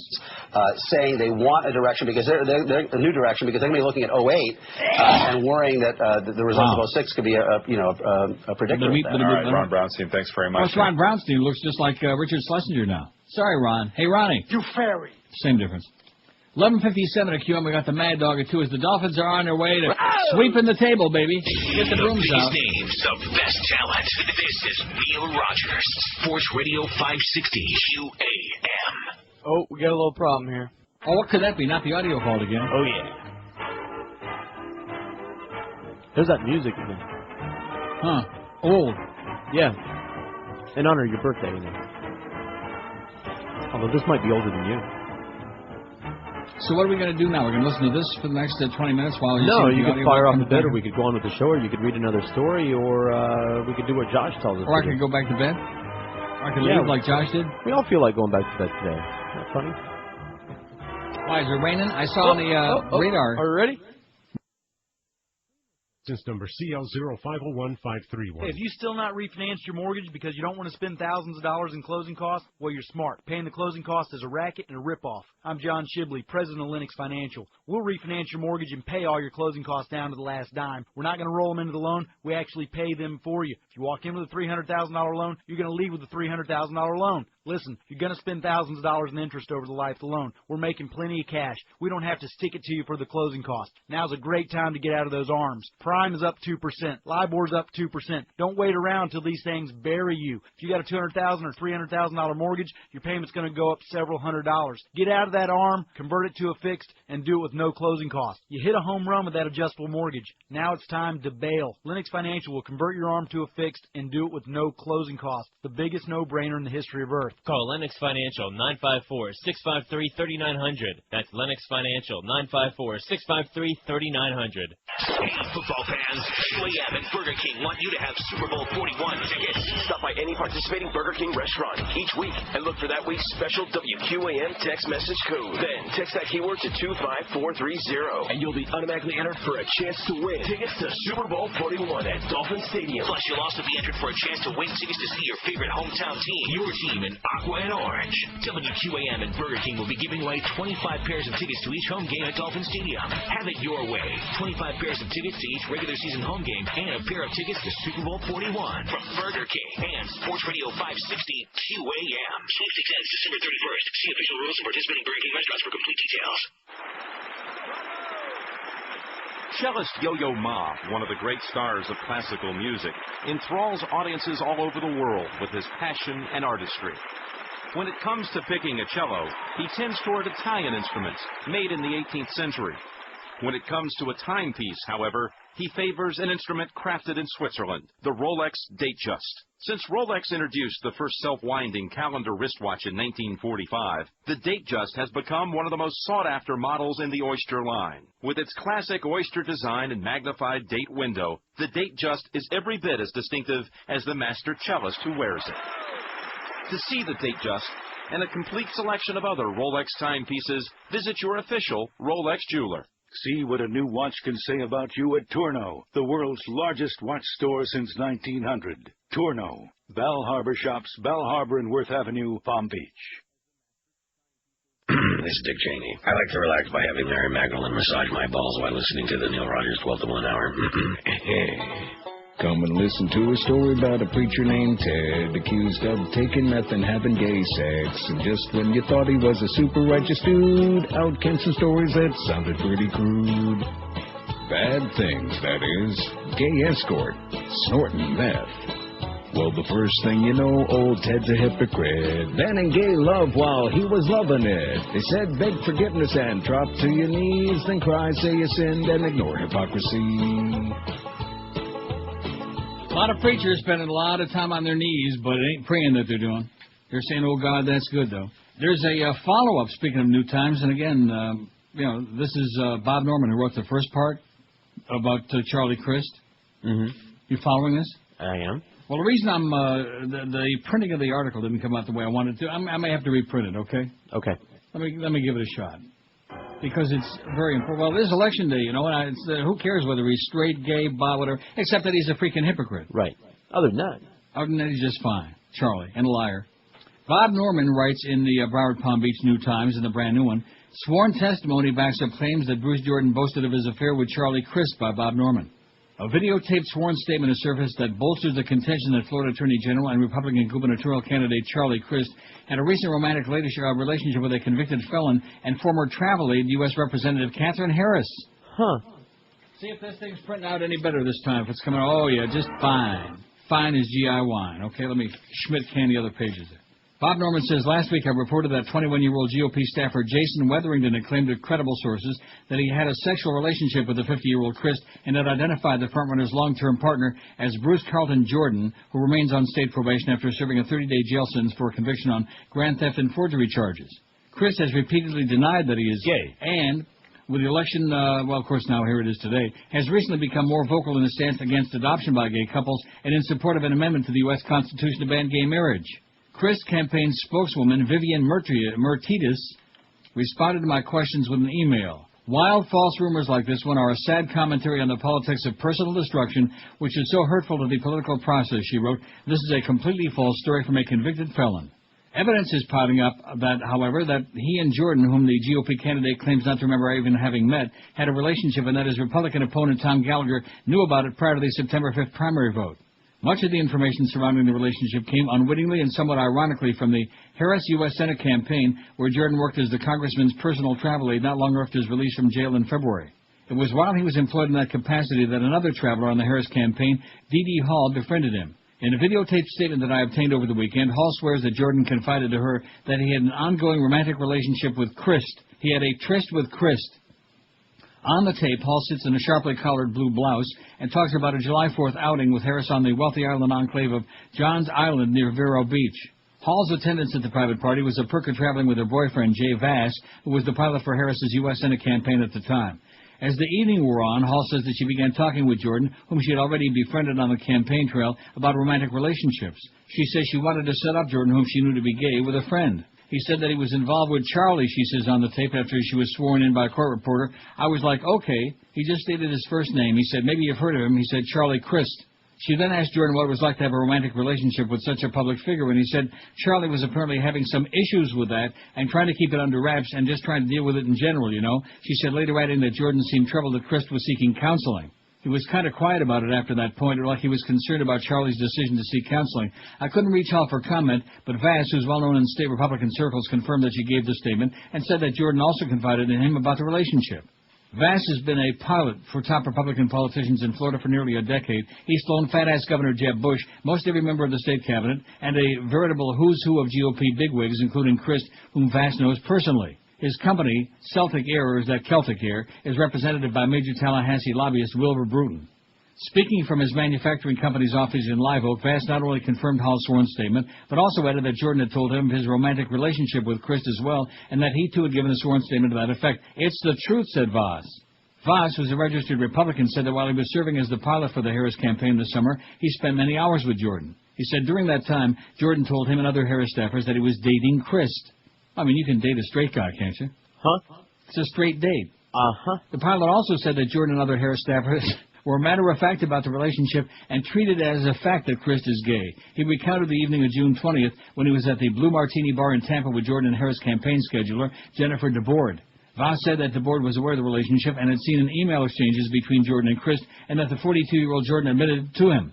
I just couldn't believe they were so open about it, said Vass. I asked him, aren't you afraid of this coming out? And Jordan said, it'll come out sooner or later, and just as long as it comes out after the election, I don't care. Everybody knew that Charlie was gay, and what absolutely floored me about it was they made no attempt to hide it or disguise it. When reached at the Harris campaign office, DeBoard denied having any knowledge about Jordan and Crist. I have no knowledge of anything, she said, obviously perturbed at the questions. I know nothing about that. It's not my business.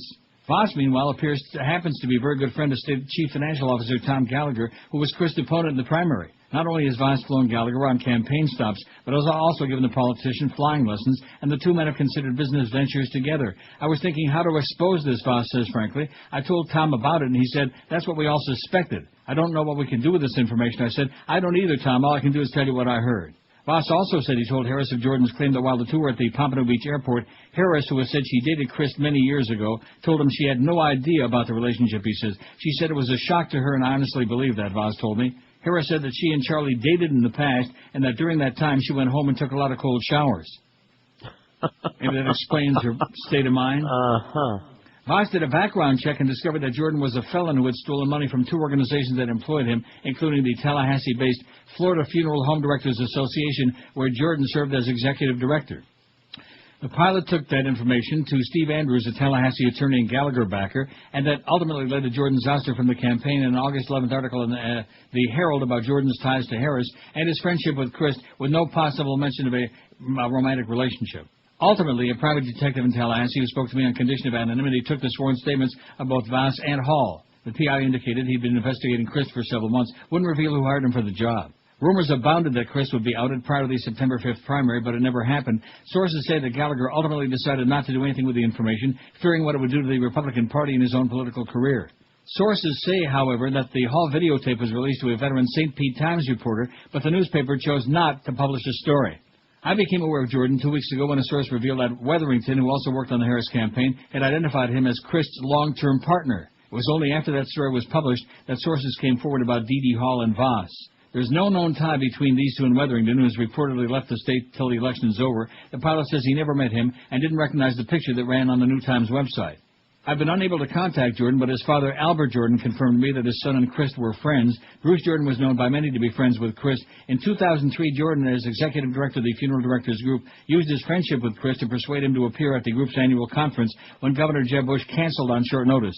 Last week, however, Crist not only denied to me that he had a sexual relationship with Jordan, but also that he's ever had sex with a man in his life. One denial, however, that seems especially dubious is his contention that he doesn't remember even meeting Jordan at all, especially considering recent photographic evidence.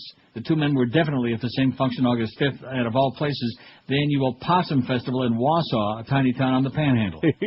Yeah, the Possum Festival. At the festival were numerous politicians, including Democratic gubernatorial hopefuls Rod Smith and Jim Davis, and both Harris and Crist. Voss recalls flying Harris and her travel aide Jordan to the festival, but the pilot didn't accompany them to the event. The private investigator, however, says he was there, and he snapped several photos of Jordan, including one which allegedly shows the two men greeting each other. Crist is grinning at the man alleged to be Jordan, whose back is to the camera. A black backpack he is carrying is visible, and his distinctive bald spot is evident, however. At the end of her sworn statement, D.D. Hall is positively identified the man in the photograph as Jordan. Jordan was following Crist everywhere he went at the Possum Festival, the PI told me. The investigator said it was obvious the two men knew each other, but there's still no proof of a sexual relationship between them, just two witnesses who swear that Jordan told them of the relationship. Similarly, a pair of sources also say Wetherington made claims of a sexual liaison with Crist, though Wetherington's denied it. Max Lynn, the Reform Party candidate who made a splash at Monday's gubernatorial debate, has said repeatedly that Crist has admitted to him on 2 occasions at least that he's bisexual. See, Charlie Crist is not gay. Julie Reichelot's the article that was sent to me. And Lynn is a multimillionaire financial planner who for years was a Republican insider and bankroller. In other words, Lynn's got some credibility. But most people in the know seem locked in denial, which doesn't surprise Voss at all, especially since Crist has raised $22 million and the state GOP is expected to pump at least that much into the race. There's big money at stake and a lot of political jobs. All the people close to him know he's gay, but they aren't going to say anything because all their jobs depend on him winning the election, he explains. I don't have anything to gain from telling you this right now, and it's probably going to keep me from flying Republicans again, he said. But it's about the man's lies, and it's the right thing to do, I guess, he said. Yeah, it's the right thing to do. And the MSN, the mainstream media, they ain't even looking. They're not sniffing it. They don't want to know from it. What? Right? From what? What are you talking about? All these rumors about Charlie being gay. That. Those rumors you started. Another hypocrite like Father... That Come one. and listen to a story about a preacher named Ted, accused of taking meth and having gay sex. And just when you thought he was a super righteous dude, out came some stories that sounded pretty crude. Bad things, that is. Gay escort, snorting meth. Well, the first thing you know, old Ted's a hypocrite. Banning gay love while he was loving it. They said beg forgiveness and drop to your knees, then cry, say you sinned, and ignore hypocrisy. You fairy. 12 minutes past noon, another natural here at 560 WQAM. We got 1,118 votes on the poll in spite of the fact that George missed his assignment, which, look at that. Don't you feel a lot prouder of the fact we got 1,118 votes by 12-12? No, yeah, okay. You couldn't give a crap less. No, I couldn't. You're right. As long as you get that free food and get your check and get that birthday check, those are the things you care about. You see right through me. As long as your dealer comes by there, as long as somebody brings you a big plastic sack. That's right. A big baggie. Mm-hmm.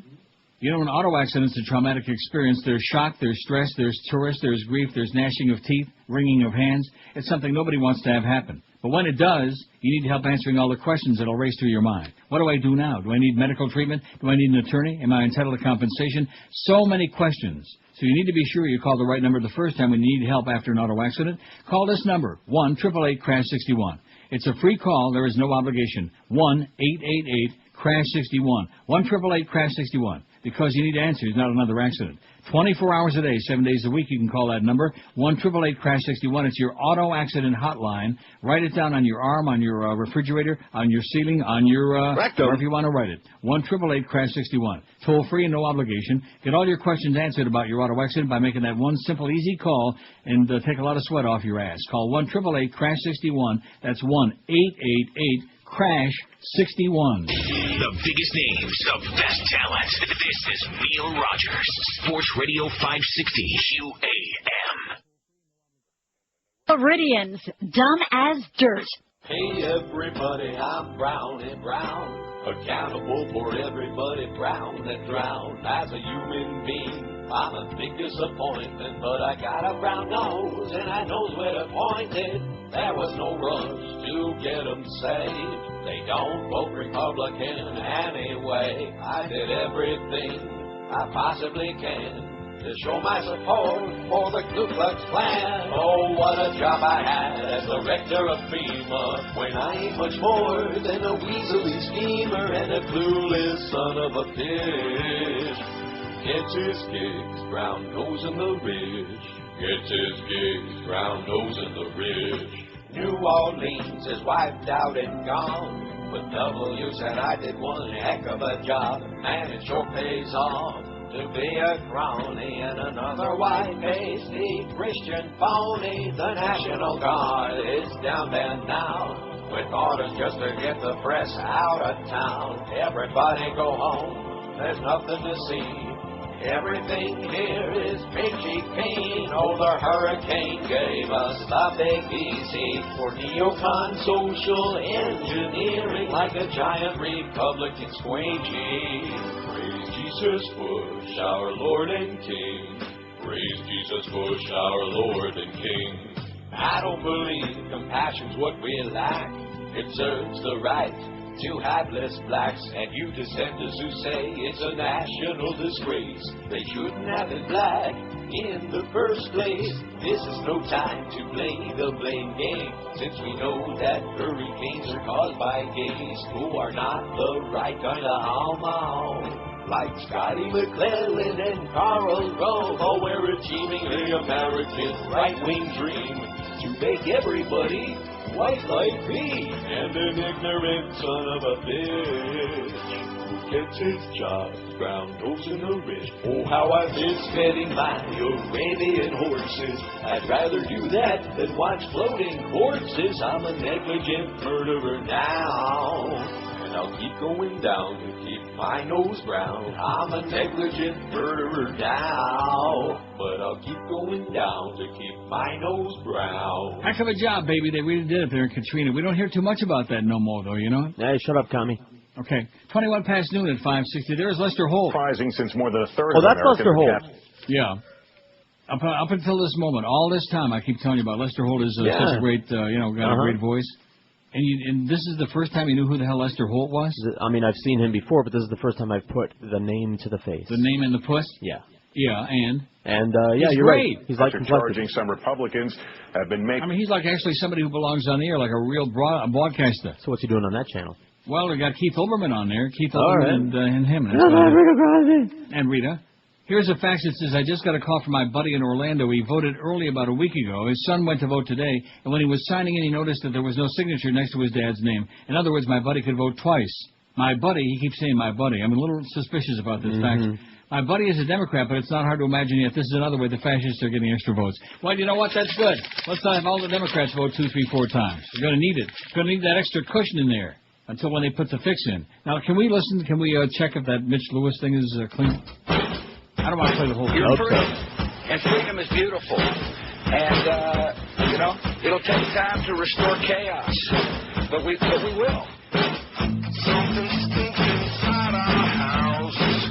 Time to kick those bastards out.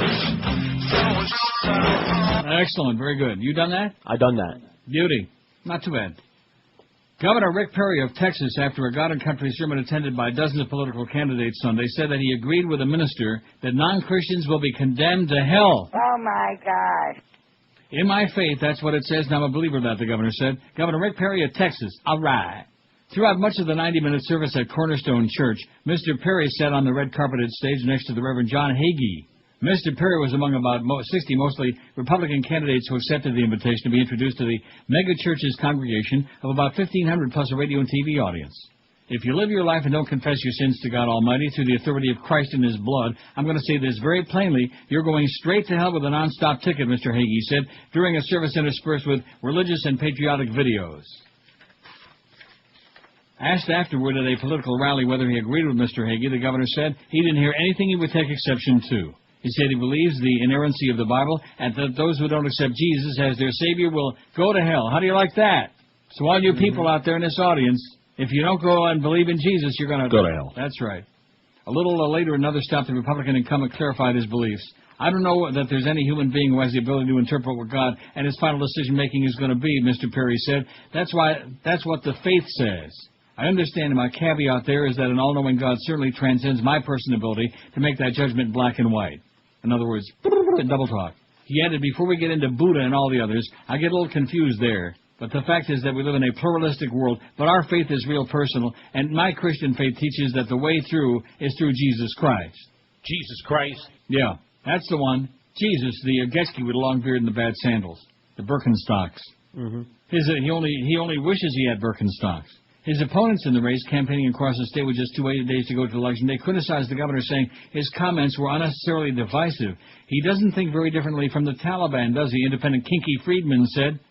He's going to talk. Mr. Friedman, a Jew, said Mr. Perry's comments hit pretty close to home.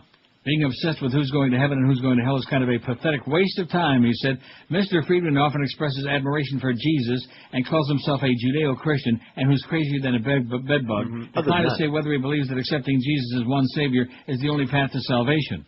Carol Keaton Strayhorn, who attended Sunday services at Harmony Missionary Baptist Church in Fort Worth, said she disagreed with Mr. Perry. There are many ways to heaven. We're all sinners. We're all God's children. She said God's a uniter. Yeah, like Bush, a uniter, not a divider. Democrat Chris Bell said that a state leader should take more caution. God is the only one who can make the decision as to who gets into the kingdom of heaven, he said. Oh, the fact that these people are discussing such swill, such caca, the kingdom of heaven. Caca. Where the bread will be unleavened. And who wants to eat matzah for the rest of their existence, right? And how do you eat it with no body and no mouth and how do you digest it? You just kind of suck it up. Come and listen to a story about... I'm a Christian, he said. Mr. Bell, Rick Perry certainly is entitled to his beliefs, but when you're in public office, you need to respect people of all faiths and denominations. Asked whether Mr. Perry was wrong, Mr. Bell said, the voters will have to decide that. In his sermon, Mr. Hagee exhorted the congregation to fight moral weakness, to vote for religious people, and oppose same-sex marriage. Quit acting like a Bible-thumping wimp, he said. He added, God is the Supreme Court, prompting applause from the governor. Mr. Perry was raised in the Methodist Church, but also frequently attended the Baptist Church in the small West Texas town of Paint Creek, where he grew up. For this campaign, he has helped organize the Texas Restoration Project, in which ministers are encouraged to get their congregants politically involved in their communities. And he's already had to answer some complaints from the Jewish community. Last year, he invited ministers of all faiths to stand with him as he signed a law requiring parental consent for abortion and a constitutional amendment to ban gay marriage. The Jewish representative was a member of a messianic group that accepts Jesus as their Savior. Oh. Come on now. This is from the Dallas Morning News. Let me read that sentence again. The Jewish representative was a member of a messianic group that accepts Jesus as their Savior. Jews for Jesus, so he wasn't Jewish at all. Hey, if anybody deserves to be Christians, it's Jew guys. How do you like that? So that's the the Jewish representative that Governor Perry had on hand. was ersatz, make-believe, a convert, a phony baloney Jew. And there's nothing like phony baloney, especially if it's trafe. That Oscar Mayer, I think, could be trafe. Watch out for Oscar Mayer. They fool you with that Jewish-sounding name, and then they hit you with some trafe. Don't let Gary Sarner be eating it. Oh, I would never. I'd smack it right out of his mouth. Definitely hasten his path to hell, I'll guarantee you that. Although I think he'll get there regardless. 28 past noon at 560 WQAM. Experience the difference at Mercedes-Benz of Pompano. At Mercedes-Benz of Pompano, it doesn't matter what time of month you purchase a vehicle because they don't play games there. No matter when you buy it, you're going to get the best deal going anywheres. Whether it's one of the brand new 2007 Mercedes-Benz luxury sedans, the 2007 GL class, the first Mercedes-Benz full-size SUV, or their large selection of certified pre-owned cars. When you choose Mercedes-Benz of Pompano, you'll have over 200 employees dedicated to providing you incomparable service, offering you express lube, courtesy vehicles, and complimentary car wash, too. Make an appointment through their Business Development Center, and don't forget, you can even earn dealer miles just like frequent flyer miles with your airline. Browse Mercedes-Benz of Pompano's Indoor Expo. You'll find over 150 new and pre-owned vehicles, or check them out on the Wicked Web. Go to benzpompano.com, B-E-N-Z, benzpompano.com. Experience the difference at Mercedes-Benz of Pompano at I-95 and Copens Road. Call them at 1-800-NEW-BENZ, 1-800-NEW-BENZ for Mercedes-Benz of Pompano, a Mercedes-Benz dealer like no other. The biggest names, the best talent. This is Neil Rogers, Sports Radio 560 QAM. This is Eyewitness News. Veteran game show host Bob Barker says he is going to retire from The Price is Right. Bob, you've had a terrific career. I don't know if everybody knows, but your favorite part of the show was having sex with different members of the audience. Right. And what was your best pickup line? Let's try it in the car. Well, pretty lame line, but hey, you're Bob Barker. So where else did you get freaky deaky with the audience? The love seat, the sofa, and the Jeep. You go, Bob. Are you well endowed? Look down here, please. Oh. And it's a pleasure to show you this. Holy kielbasa! Feast your eyes on that. Okay, 12:33. So I told you Bob Barker's retiring. You guys didn't believe me. I didn't. 1,163 votes on the poll. Oh, there's Drew Lieberman. Oh, he's so whiny and wimpy. I think he and Susan Collins are the same person. 1,163 votes. How confident are you that all votes will be counted honestly today? Not very confident, 415. Not at all, 398. Somewhat, 205. Yeah, like, who knows. Very confident, 73. I don't give a Schmidt, 41. 100% sure, 20 maniacs. And I hate this poll, only 11. 0.9. 0.9, where have we heard that before? Oh, I'm sorry. Wow. There you go again. With what? Huh? You're the guy that's like all over that, keep telling me it's a sports show, that morning show. I keep telling you Kenny's a good guy. He is a good guy. Gonna miss him. Good broadcaster. He actually belongs on the air. And Bo, of course, keeps coming in. Don't listen to George and don't listen to Neil. They're the anti-sports. You know. No, we're the people that like to have ratings on the radio station. We like to have everybody succeed. Would be nice, you know. Isn't that what we hope for? Yeah, man. We're financially involved in that. That is correct. And even if we weren't financially involved, it's just, you know, it's not important that they fail, but that we all succeed. Right. Or however that goes. Here's an article I think might be of interest by Bill Gallagher from the Niagara Falls Reporter. Is George W. Bush clinically insane? And you know the thing about this? It's very long. Which means I'm going to have to, I'll do it in a two-parter. Chunks? Well, when I want to blow chunks, when I think of George W. Bush, I get almost physically ill when I see him. Mm-hmm. And then when I think about the fact that people aren't there's not like a revolution going on, and people don't want immediate impeachment like tomorrow. His shrill voice pains sensitive ears. In the red states of the South and West, he ramps up his Texas twang as he brags on his war and hurls insults and lies about those who don't share his views. President Bush says he's pleased with the progress in Iraq. Defense Secretary Rumsfeld is doing a fantastic job, and those who support Democrats want the terrorists to win. Bush goes well beyond gutter rhetoric and the politics of desperation. He's a delusional madman and a disgrace to our national heritage. When young people hear the President of the U.S. talking as he does, it's no wonder their perception of politics and public life is so low. The man who ran for the presidency claiming I'm a uniter, not a divider, is one of the most divisive figures in American history, and he will only get worse as his fiasco in Iraq continues to spiral into the abyss and the nation unravels. Bush says with mindless repetition that we will win the war, when the fact is we are slogging it out in a conflict that screams for a political solution he's unwilling to confront as any reasonable leader would. Bring 'em on is the emblem of Bush's sick mentality as Iraqis and American troops spilled their blood for his cowboy machismo. There's never a purely military solution to a guerrilla war, said Juan Cole, a Middle East expert at the University of Michigan, as I spoke with him last week at his Ann Arbor home. This is actually several unconventional wars, he argued, and the only way they're ever resolved is through politics. Cole, unlike Bush, is a thoughtful, well-informed realist and recognizes the futility of staying the course and using American troops for target practice for the increasingly deadly snipers popping up all over Iraq. It's a bitter pill to swallow, Cole said, but if we are to see an end to this, eventually there are going to have to be negotiations with these Sunni Arab guerrilla groups that have blown up our troops. There are going to have to be negotiations with neighboring countries like Syria and Iran that have enormous amounts of pull in Iraq. Cole finds Bush's Lone Ranger military strategy a failure. The idea that we can just unilaterally muscle our way through this is just a non-starter. The Bolsheviks made the ugly congressional campaign a referendum on the war on terrorism and the importance of victory in Iraq. They smeared all those who questioned their war strategy and pretend that only they have the resolve to make us safe. A New York Times editorial nailed it. In Mr. Bush's world, there are only two kinds of Americans, those who are against terrorism and those who somehow are right with it. Some Americans want to win in Iraq and some don't. There are Americans who support the troops and Americans who don't support the troops, and at the root of it all is the hideously damaging fantasy that there's a gulf between Americans who love their country and those who question his leadership.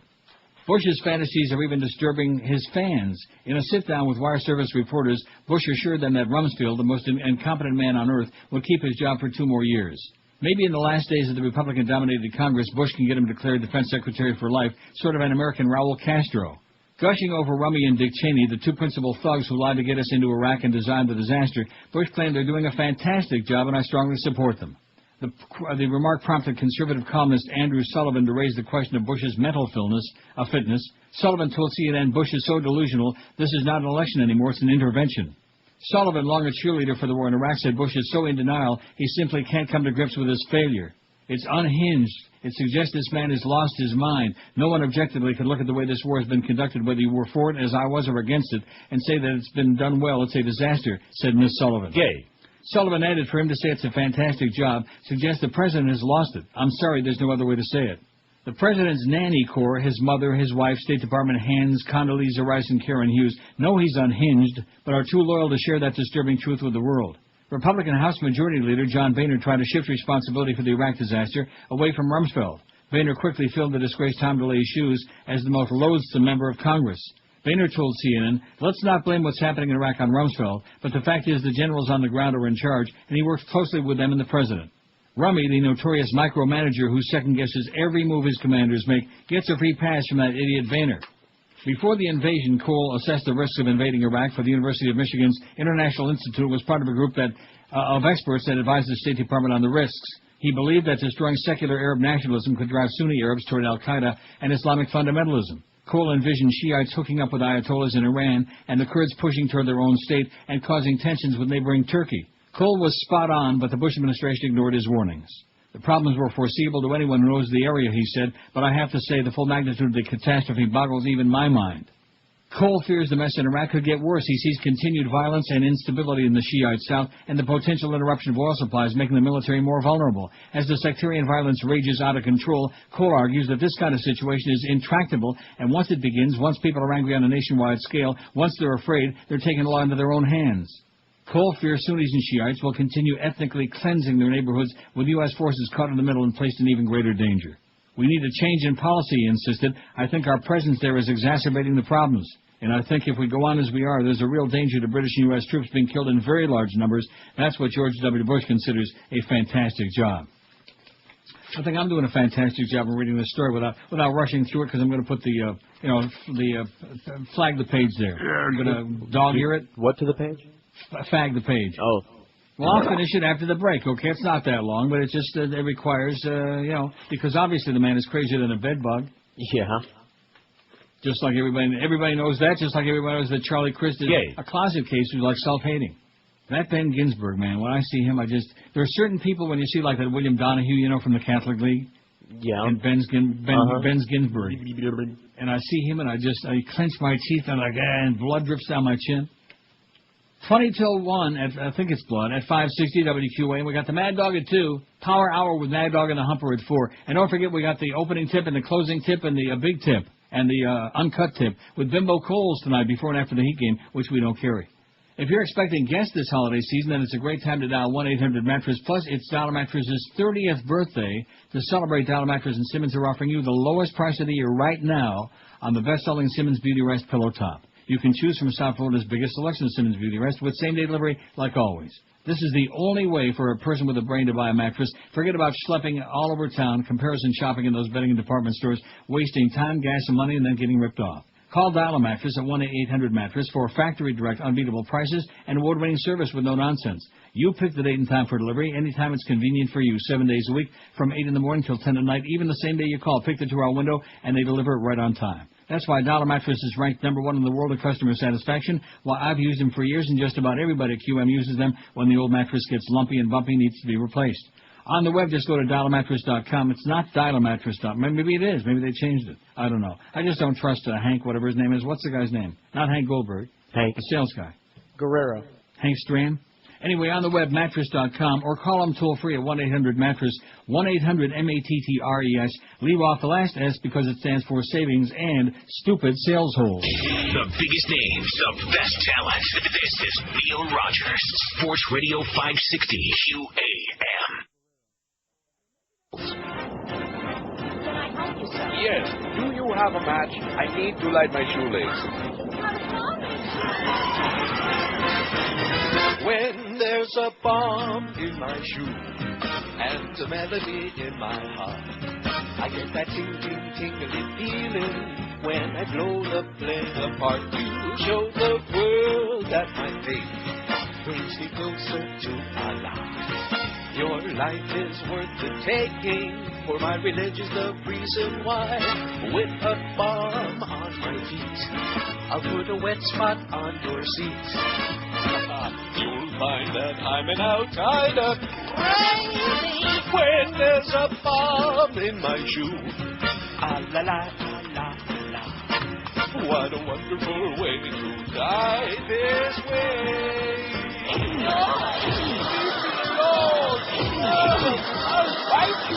I'll fight you in the name of Allah. 1,200 votes on the poll. That's good news. More good news that your buddy Hank Guerrero. You shouldn't be picking on poor Hank, because if you go to dialamattress.com, it just automatically goes to mattress.com. It winds up at the right website either way. So don't be picking on poor Hank. All right. He made one bad mistake though, and that was coming to work at QAM. Well, he'll live to regret it. A poll worker was arrested today and charged with assault and interfering with an election for allegedly choking a voter and pushing the voter out the door, an official said. This is in Louisville, Kentucky. Election officials called the police, and the voter wanted to file charges, said Paula McCraney, spokesman for the Jefferson County clerk. That about tops off the day, McCraney said. It wasn't immediately clear what sparked the altercation. Name of the poll worker was now released, and a Louisville police spokesman didn't immediately return calls seeking comment. Oh, boy. How'd you like that? Little altercation, little contretemps there in Kentucky. What's this? Nothing. Oh, it's a fax. I can't drop the fax on the floor. It says, I find myself caught between two conflicting thoughts on this election. If it's fixed, which I think it is, why are the Republicans spending all this GD money? It's all part of their elaborate hoax, or are they really worried? It's maddening. I can't wait to see the results. Just give us the House of Representatives at this point, and I'll be squeezing myself until they break down my door. I think the House is a no-brainer. That's a given. Hey, don't we think that? We don't know how much fixing they're going to be doing. I'm fixing to check it out, I'll tell you that. I'm fixing to check out some ice cream. Don't do that. I didn't say eat it. Okay. I said check it out. Now, who the hell did I tell you makes Rogers? That name should ring a bell. Oh, God. Candy people, they make Rogers ice cream. Remember I found that on that website a few days ago? When you got me all whipped up about that Mary Jane candy and stuff? Because you just won't quit? I won't. A precinct official in Chattanooga, Tennessee describes voter turnout as incredible. Incredible. An election officer at the St. Elmo Alton Park precinct says the turnout is much higher than expected. They say a line formed before the doors opened and the usual lull before lunch didn't happen, and the voting hasn't slowed all moaning. They are pouring out there in Chattanooga, Tennessee, which is good if they're voting for Ford, right? Right. Of course, it doesn't say whether they're, what do we know about it? I mean, I know Memphis is largely black. Nashville is mostly a bunch of rednecks. Chattanooga, I don't know. You know anything about Chattanooga? No, I can't say that I do. Oh. South Carolina Governor Mark Sanford probably wishes he checked his pockets before heading out the door this morning. Sanford was turned away from his polling place as cameras were rolling because he forgot his voter registration card. This is the governor of South Carolina. He went to vote at Sullivan Island Elementary School near his family home, but the photo op went awry as the governor began looking through his wallet. I don't have the blue card with me, he said. Smiling sheepishly, he called home to get the numbers, but officials told him he had to present the card itself. Sanford then went to a nearby voter registration office to be issued a new card and finally was able to cast his ballot. Isn't that wonderful? Aw. How low can we go in New Jersey? It says politicos are slinging mud till the last minute. Tom Kean Jr.'s campaign is charging that vandals put a chain and lock on the front door of campaign headquarters last night, trapping one staffer inside. It appears the Democrats have already resorted to Election Day dirty tricks, said Kean campaign manager Evan Koslow. Menendez spokesman Brian Fallon, I don't know what kind of a name that is, Brian Fallon countered, "We had nothing to do with it. Of course not. This is typical trash on Election Day. It's a ridiculous accusation, the most ridiculous publicity stunt since Britney Spears' 3 a.m. Vegas wedding." And turnout is heavy in Virginia, where Republican Senator George Allen Makakowicz is in a closely watched race against Democrat Jim Webb. Good. Bigger turnout means no more Makakowicz. It's one of the races that could determine whether Republicans keep control of the Senate. Final independent polls are showing the two candidates at about even. Webb had a 1-point lead. A Board of Elections analyst said turnout is high all across Virginia. Some precincts are too busy to call in their numbers. There are also several reports of alleged voter intimidation, but an elections official calls the complaints anecdotal and difficult to confirm. He says, there go those dark folks acting up again. In addition to U.S. House seats in the Senate race, Virginians are also deciding whether to add a ban on same-sex marriage to the state's constitution. See, tacking on that homo stuff on the ballots, man, in a lot of states, that brings out not all of them, but so many more of those good right-wing religionists. You know what I'm saying? You know the kind of people I'm talking about? I know. Just like bring the nation down.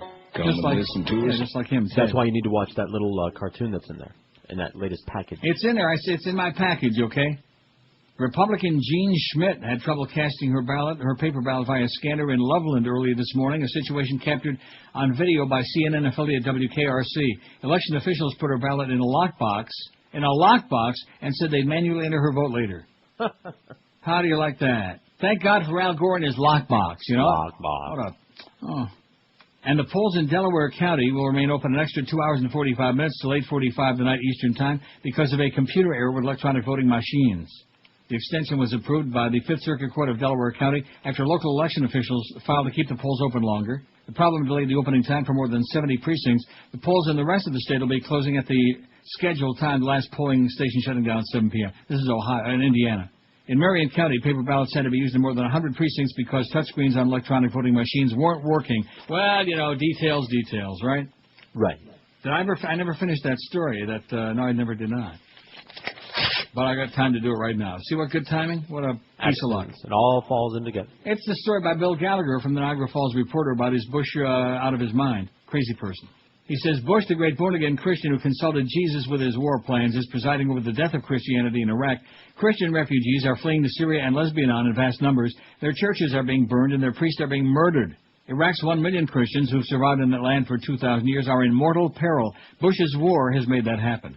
There's a real prospect that at the end of this conflict, there simply won't be many in the way of Christians in Iraq, Cole says. Father Jacob Yasso, the pastor of Detroit's Sacred Heart Church, shares that fear. His church is on 7 Mile Road in Detroit, an area often called Little Baghdad. The Chaldeans are people noted in biblical times who settled in Mesopotamia long before the Arabs. St. Thomas the Apostle brought the faith to them, and the Chaldeans have clung to their Catholicism ever since. They celebrate Mass in Aramaic, the language Christ spoke, Jesus. Their liturgies are beautiful and reflect one of the most ancient expressions of Christian worship, of gobbledygook, bubble-mices. We never felt as foreigners or strangers in Iraq, Father Yasso told me as we chatted in his office. I've known the priest for years, interviewed him many times. He grew up in Baghdad and studied for the priesthood there and in Rome. He knows Saddam Hussein, and the former Iraqi dictator once gave Yasso $200,000 of government money to build a social center near his church.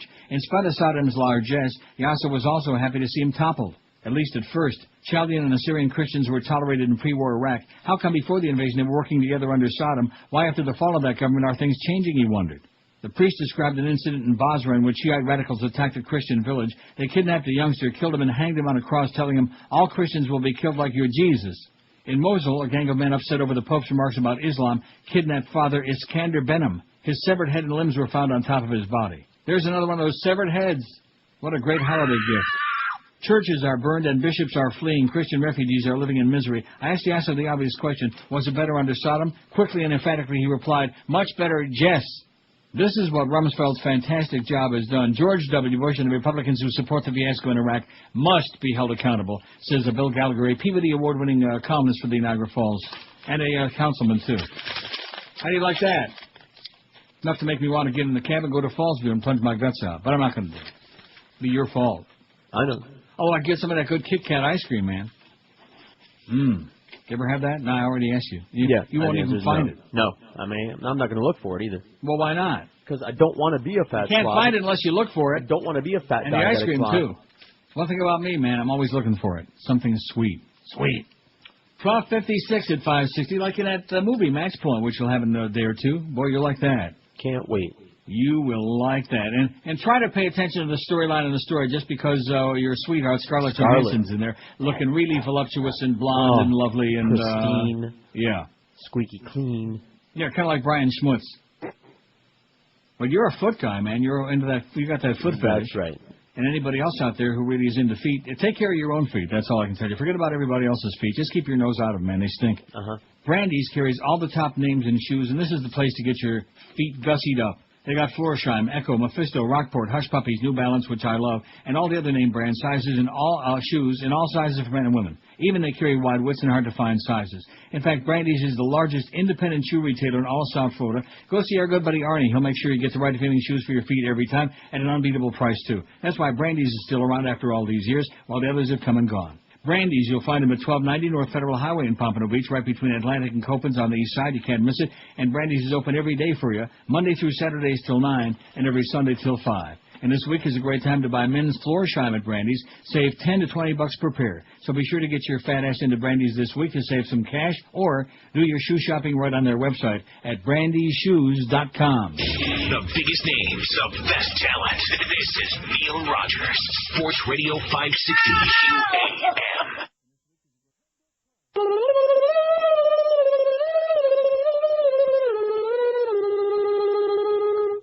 Here's another you can't refuse. It's the Neil Rogers 1 to 2 hour. Real American a-holes. Real American a-holes. We salute you, Miss Election Day ID Checker Volunteer Lady. Miss Election Day ID Checker Volunteer Lady. 364 days a year. Your most important contribution to society is turning the blinker off on your Pontiac Bonneville. But not today. I want to be elected. No. Today you decide who gets sugar cookies after they vote and who gets oatmeal. Thank you for voting. You may not know a thing about the polls, but you do know the difference between Mike Brown on Main, Mike Brown on 5th, and Mike Brown on Columbus. And that's why you're here. Who are the people in your neighborhood? You are the envy of the Ladies Auxiliary. And you didn't even have to sleep with a candidate to get your job. Unlike that hussy, Ethel Wilson. Ow! So we salute you, Miss Election Day ID Checker Volunteer Lady, your bifocals, your Tagaman HD, and your shawl. You are a real American a-hole. 102 at 560. It's Election Day, baby. Get out there and vote early and often, over and over again, several times. About 30, man. 30 times if you're voting the right way, you know? If you're voting the left way, not the right way. Right. Two police officers sued Burger King Corporation, claiming they were served hamburgers that had been sprinkled with marijuana. Remember this story from Albuquerque, New Mexico? They were getting a little jerky in Albuquerque. They always charge me extra for that, so I don't know why the cops are getting porky. The lawsuit says Mark Landavazo and Henry Gabaldon, officers for the Isleta Pueblo Tribal Police, were in uniform and riding a marked patrol car when they bought meals at the drive-thru lane October 8th of a Burger King near Los Lunas, New Mexico. The officers ate about half the burgers before discovering marijuana on the meat. Oh, man, that's really something when you discover pot on your meat. Mm-hmm. They used a field test to confirm the substance was pot, then went to a hospital for medical evaluation. It gives a whole new meaning to the word whopper, the officer's attorney Sam Bregman said yesterday. The idea that these hoodlums will put marijuana into a hamburger and therefore attempt to impair law enforcement officers trying to do their jobs is outrageous. Yeah, it takes the edge off the crystal meth they're snorting. 3 Burger King employees were arrested, charged with possession of marijuana, aggravated battery on an officer, a felony, and later indicted. The lawsuit filed Friday in Bernalillo County alleges personal injury, negligence, battery, and violation of fair practices, and seeks unspecified damages along with legal costs. Officials at Miami-based Burger King declined to comment, citing company policy against discussing pending litigation. How do you like that? They sold pot burgers to cops. Cops should have given an extra tip, wouldn't you think? Really? But they had to bring in a hazmat team or whatever the hell it was. They had to go through a big song and a dance. Oh, look at that. 1, 2, 3, 4. I bet you Len Berry's proud of it. You know, Len Berry's white. Until I saw the Time Life Malt Shop series there with Bobby Rydell. Until I saw that infomercial, I never even seen Len Berry before. You know, 1, 2, 3. Len Berry always thought he was black. And then you see these people on there you've never seen before, and quite frankly, most of you don't want to see again. But Len Berry's white. I mean, isn't that important? No. Not that it makes any difference. It's just, commentary. And Little Anthony, from Little Anthony and the Imperials, Tears on My Pillow, or was that Little Caesar? No, Little Anthony? Yeah, I know him well. Party with him. He was like a Senior Wences-looking guy. You know what I mean? He had like a small head and a big mouth. I never noticed. Well, if you watch the infomercials, if you'd stop being such a hard-ass and watch some of those very entertaining infomercials like Josh and I watch. That's right. Josh don't watch them either. Real men don't watch infomercials, do they? Especially if Ron Popeil is in them. Oh, I watch but then those if I wouldn't watch that, you'd never gotten your flavor waves, and you'd probably be, not too happy about that. That's right. On this weekend's McLaughlin Report, I'm going to have to play that. Please. Host John McLaughlin defended Democratic Senator John Kerry by suggesting that he was telling the truth on Iraq. He also wondered if it was laughable to think that words could lower the morale of U.S. troops who already recognized themselves to be in a quagmire in Iraq. The former advisor to Nixon predicted that a Democratic takeover to his election will be a referendum on George W. Bush and his handling of the Iraq War. He said the verdict was clear that it would be a bust for Bush. With hours to go, the electoral ocean is heaving, McLaughlin said. Tsunami energy is within and restless for release. Its first signals are clear. A political earthquake is on the way, like 1994 and 1938 and 1894. McLaughlin said that the House of Representatives will be lost by the Republicans and that the Senate could also edge into the Democratic column. While discussing the Senate race in Pennsylvania, which all 5 panelists agreed would be won by the Democratic challenger Bob Casey Jr., Tony Blankley, that fat right-wing Nazi, the British conservative editorial page editor for the Washington Times, claimed that Casey's defending of John Kerry's slander of the American troops has given Republican Senator Rick Santorum one last issue to fight with this weekend. Cornered by McLaughlin, Blankley admitted that there weren't any polls which showed gains by Santorum on this, but that it was a great issue since Pennsylvania is a great military state. Well, Tony, hedge your bets on that one, McLaughlin said. Santorum is going to suffer a well-deserving, humiliating defeat, the Democratic-leaning MSNBC poll analyst Lawrence O'Donnell chimed in. Later in the show, McLaughlin asked if Kerry's gaffe would be a tactical boon to the GOP in the closing days before the election. He asked, and Pat Buchanan and O'Donnell and Eleanor Cliff, Eleanor G. Swellner, and the host said they didn't believe so. But Blankley said that the decorated Vietnam veteran has a long history of slandering American troops and insisted the attack is going to have a price. That's Tony Blankley. Have you ever seen him? No. Fat British right-wing. All these British pundits are always right-wing Nazis. Oh, brother. At any rate. So that's the take on the McLaughlin and Company, which I don't see that no more because I don't watch the CNBC on the weekend. I don't watch CNBC during the week either. Do you? No. Check all your investments? No. 1,246 votes on the poll. I'll tell you one thing, considering, see, this is good. I think maybe in the back of your mind you knew, hey, we don't need that running head start today. That's right. They're all whipped up. It's election day, baby. If they're not whipped up today, then they'll never be. Now, what are we going to do tomorrow? I think I'll call in sick. Yeah. Tomorrow we got to count the vote. That's right. Tomorrow we can analyze and we wring our hands. We can have a celebration. How about some celebratory ice cream tomorrow? Don't do it. Sounds like a real plan to me. From Jackson's Ice Cream Parlor. They can bring you guys lots more tubs of delicious, like Rocky Road, swimming in hot fudge. I'm still trying to recover from that. Swimming in real hot fudge. Not just hot fudge, but really, really hot.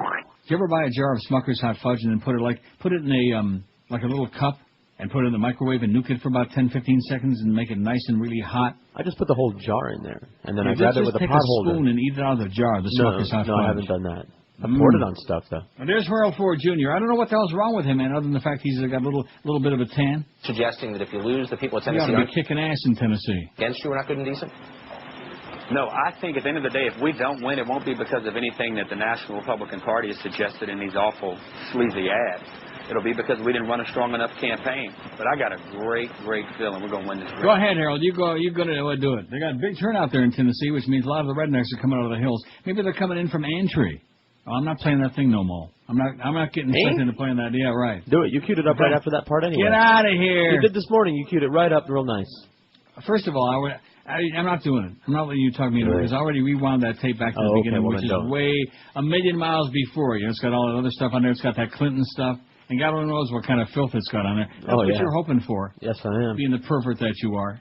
Gore Vidal says, well, first of all, the article says, an editor's note, on the eve of the publication of his new memoir, Point-to-Point Navigation, Iconic author and historian Gore Vidal sat down to an exclusive video interview with Truth editor Robert Scheer and offered a plea to America regarding the November 7th election. He said, "This is the most important vote you'll probably ever cast because should this gang of thugs continue in the two houses of Congress, there isn't any chance of getting the Constitution back." He says, "We're facing the most important election in my lifetime, which does not quite extend back to that of Abraham Lincoln, but it's pretty close.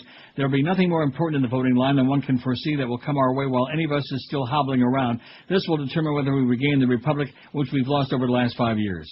The coup d'etat was so rapid that even I, who am ready for such things, I thought these people are going to make a grab for it, but I thought, my heavens, they're still the courts. Even a shameless Supreme Court isn't going to back up the loss of habeas corpus. So my fellow countrymen, as I sit here, not yet at Gettysburg, I have a notion that this is the most important vote you'll probably ever cast, because should this gang of thugs continue in the two houses of Congress, there isn't any chance of getting the Constitution back. This is the last chance, really, by getting some new chairpersons to head committees in the House to have a clean sweep, which in normal times, if we'd ever enjoyed them, would have happened by now. Now it has got to happen, or welcome to the Third Reich, says Gore Vidal. You go, Gore. Hey, Gore. You fairy. You go. Got a nice joint there in Italy. Ever seen that? No. Is it Ravello? Is that the place where he lives with his partner? No idea. On the coast, on the west coast of Italy? We're up there in Las Montañas. Well, I guarantee he was born into a lot of money, too, and, of course, he's made a few bucks in his time, Gore. But nevertheless, here's a fax that says, from Gary and Weston, just got done voting, had a chance to review the voting log. The little old lady kept flipping through all the pages to find my name. It just so happened I didn't see any signatures next to these identified as Republicans who signed the log. Is this just an anomaly, or did all the Goyim decide to stay home today? Oh, good, the Goyim are staying home. And you know whose fault it is? Let me tell you right now, if a lot of the Goyim stay home. Come and listen to a story about a preacher named Ted. Yeah, although I doubt that. Also, please see my letter to the Sun Sentinel editorial board, which they refuse to print. I've sent them this type of letter each time they run an article on the Shaw-Klein race. Okay, and I'm sure the letter is right here. It's short and sweet. It says, you choose to keep writing articles about the Klein-Shaw race, centered primarily on how much money each candidate has raised. What this race continues to be about is whether or not we as a society will continue to tolerate an illegal war, a phony Medicare prescription drug program, insurmountable budget deficits, and the trampling of the Constitution, to name a few of the issues you seem to want to gloss over. That's what this race is about. Mr. Shaw's been an enabler of the present administration's misguided policies for far too long, and it's high time for a change. I find it rather curious you don't see it that way. Well, keep this in mind, Gary. These are the same people that won't not nary a word at the Sun Sentinel or the Herald about Miss Crist. Yay. You know, hypocrite, liar, who wants to be your next governor and probably will be. But that's your MSM, baby. That's your mainstream media. Nice going, Gary. Stick it to them, baby. Go down there and, pee on their doorstep. Drop a little sack with some Tootsie Rolls on their doorstep, right? Big-ass Tootsie Rolls. See, there he goes with the candy again. I never was really big on Tootsie Rolls, though, you know? Oh, I love Tootsie Rolls. You do? Oh, yeah. Oh. I mean, like they're chocolate. Solid fudge. You were just talking about fudge. Get out of here. Solid fudge my ass. I'll bet. The biggest names, the best talent. This is Neil Rogers, Sports Radio 560 QAM. Yeah. The most listened to pregame show for Dolph fans is the real pregame show, delivered by UPS. The difference between Pat Riley and Nick Saban, take you back to, all of our youth when we were young and frisky, and you'd go out there on the street and you'd say, hey, baby, let's go back to my place. Let's play cowboys and Indians under the covers. And then, after a while, you figure out, roses, maybe a little chocolate. It's just a matter of perception and delivery. The real pregame show, delivered by UPS, featuring the Mad Dog Jim Andich, Sundays at 10 a.m. An exclusive presentation of Sports Radio 560 QAM. George Bush doesn't care about black people. Voters head to the polls for midterm elections. Senator John Kerry apologized today for what he called a botched joke. Do your homework. If you don't, you get stuck in a rat. Anybody who ought to understand the consequences of words. Both parties are pulling out all the stops. Sick and tired of a whole bunch of Republican attacks. The United States military are plenty smart. With something for us all. 4 billion tax dollars. Michael J. Fox. Critics say that he deliberately exaggerated the symptoms of his Parkinson's disease. And apparently I'm not supposed to talk to you until my symptoms go away. There's a lot of confusion about proposition. Cost taxpayers billions. Vote yes. Vote no. Vote yes. Voting yes. You do the math. Please vote yes. Yes. Raise gas prices. And without raising taxes. More dependent on foreign oil. Energy bureaucracy.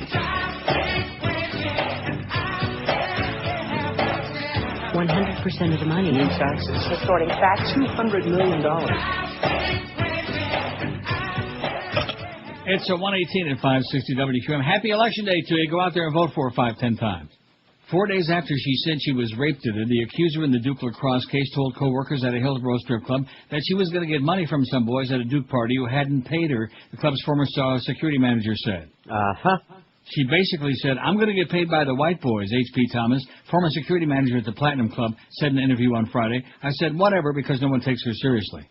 On March 14, the woman said she was assaulted and raped by 3 men at a lacrosse team party that began late on the night of March 13. 3 players, David Evans, 23, of Bethesda, Maryland, Colin Finnerty, 20, of Garden City, New York, and Reed Seligman, 20, of Essex Falls, New Jersey, have been charged with rape, sexual assault, and kidnapping. All 3 have declared their innocence and called the accusations lies. Durham District Attorney Mike Nefong declined to comment on Thomas's recollections. Thomas said he hadn't previously come forward on the advice of lawyers. Nefong has said in court that nearly a month after the party, the woman was in his office and appeared too traumatized to talk about what happened to her. Nefong said that throughout the April 11th meeting with Nefong and police officers, the woman seemed near tears and had trouble making eye contact. But less than a week after the party, Thomas said the woman seemed fine, and weeks later he realized a friend of his had a video of her dancing at the club in the early hours of March 26th. The accuser never gave any indication that the party was a bad time, let alone that she was assaulted or raped, Thomas said. She was regular as pie, Thomas said. She didn't do a damn thing different. How do you like that? She wanted to get some money from them white boys. The other girls would have known if something had happened, Thomas said. If another dancer had been beaten up or raped by a bunch of white boys, there would have been a ruckus. She said, there's going to be a ruckus if you guys try to... record show No she comment. did. Well, it just happens to rhyme, okay? Jesus, K. Christ. Thomas said dancers must sign in when they take guests into the club's VIP room. He said those sheets show that the woman had signed in March 17 and 18. He said she also danced the following weekend. The club's owner, Victor Olatoye, said the club's record showed the woman was dancing at the club March 23rd, 4th, and 5th, and into the early hours of the 26th. He has no record of her working the previous weekend. He said he'd given a sworn statement to the investigator in Nifong's office last month, initially saying he hadn't seen the woman since February. That night at the club, Olatoye checked his records and called the investigator back to change his sworn statement. Bada-beep, bada-boop. Whatever. Believe whatever you want. I don't think there was no rape. Okay? No. But nevertheless... 1,279 votes on the poll. Oh, we're going to make 13 easy, in spite of your, diddling around. I think because of it. Here's an article from the Washington Post. Give you a little thumbnail sketch. It says supporters of both political parties will have something to be happy about tonight. They probably won't have to stay up real late to know which way the midterm elections are heading. Aren't you happy about that? Ecstatic. The key races in Congress are concentrated in the Eastern and Central time zones, so we ought to have a good sense of the trend relatively early in the evening, said Amy Walter of the nonpartisan Cook Political Report. In the Senate, Democrats would have to gain 6 seats to win a majority, as if we don't know that. Although one of the most competitive races are in states in the East or Midwest. Virginia, Tennessee, Missouri, New Jersey, Pennsylvania, Rhode Island, Ohio, and Maryland. The single nail-biter farther west is in, of course, Montana. Right. You're not eating again, are you? No, I'm right here. Sounds like you got food in your... Is he eating again? No. We ate earlier, man. Okay. I'm just checking my teeth. Sounds like you had a mouthful. Most toss-up House races are also clustered in states east of the Mississippi River. By watching the fate of Republican candidates in Connecticut, New York, New Hampshire, Pennsylvania, Kentucky, Indiana, and Ohio, political enthusiasts will have a real good idea whether the Democrats are going to win those 15 seats to take control of the House, and they certainly will, unless the fix is really in big time, unless they got them D-Bowl machines all fancied and gussied up. It says, nevertheless, there'll be plenty of guessing as the night goes on. Broadcast networks plan to confine their reports to a single hour starting at 10 p.m. Eastern Time, hosted by their national news anchors. ABC will also feature the midterm elections on Nightline from 11:30 to midnight. In addition, the broadcast channels will do live cut-ins throughout the evening when major results become known.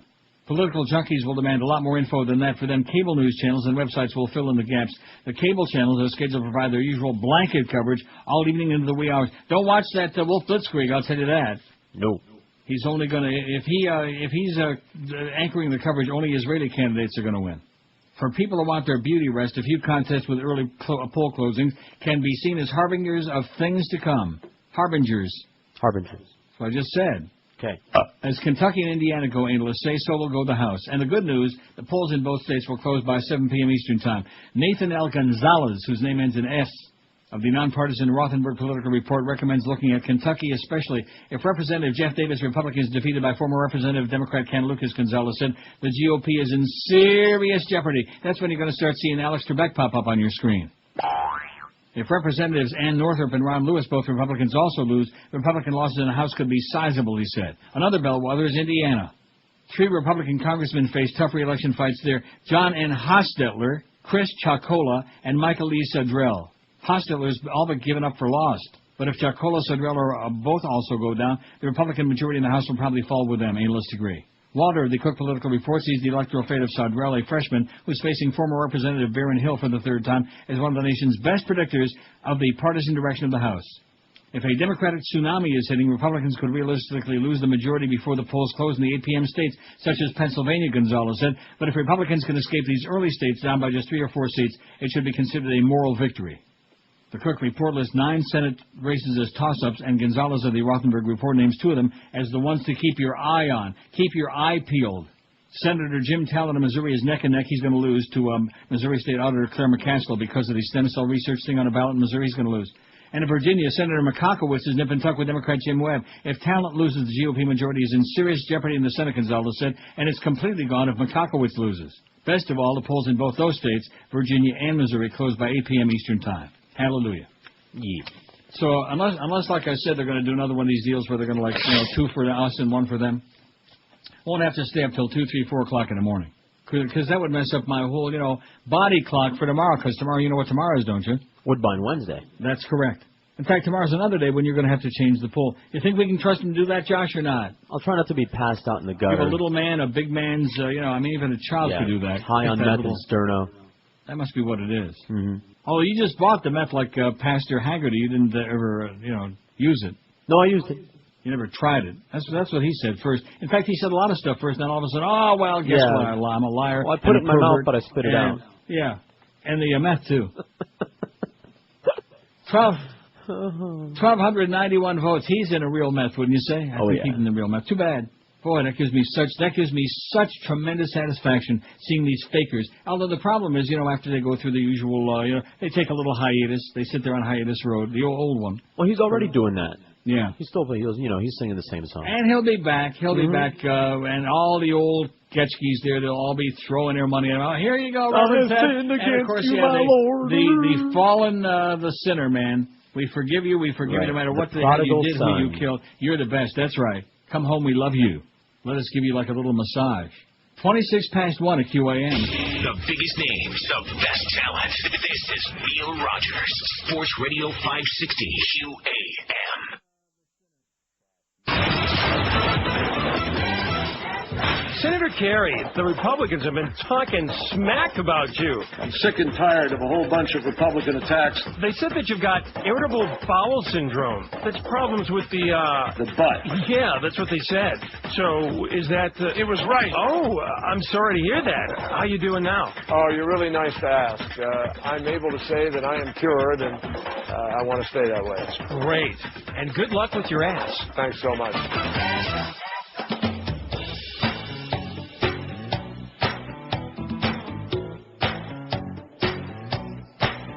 Rectum.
There's that a-hole. Boy, look at that. There's a split screen on MSNBC. Take an instant poll. The bigger a-hole is A, Tucker Carlson on the left, or Rick Santorum on the right, the soon-to-be former senator from Pennsylvania. Who's in the lead?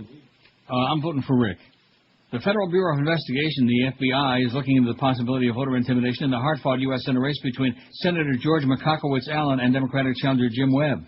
State officials alerted the Justice Department today to several complaints of suspicious phone calls to voters who attempted to misdirect or confuse them about Election Day. According to Gene Jensen, Secretary of the Virginia State Board of Elections, Jensen told NBC she'd been contacted by the FBI. The FBI in Richmond refused to comment.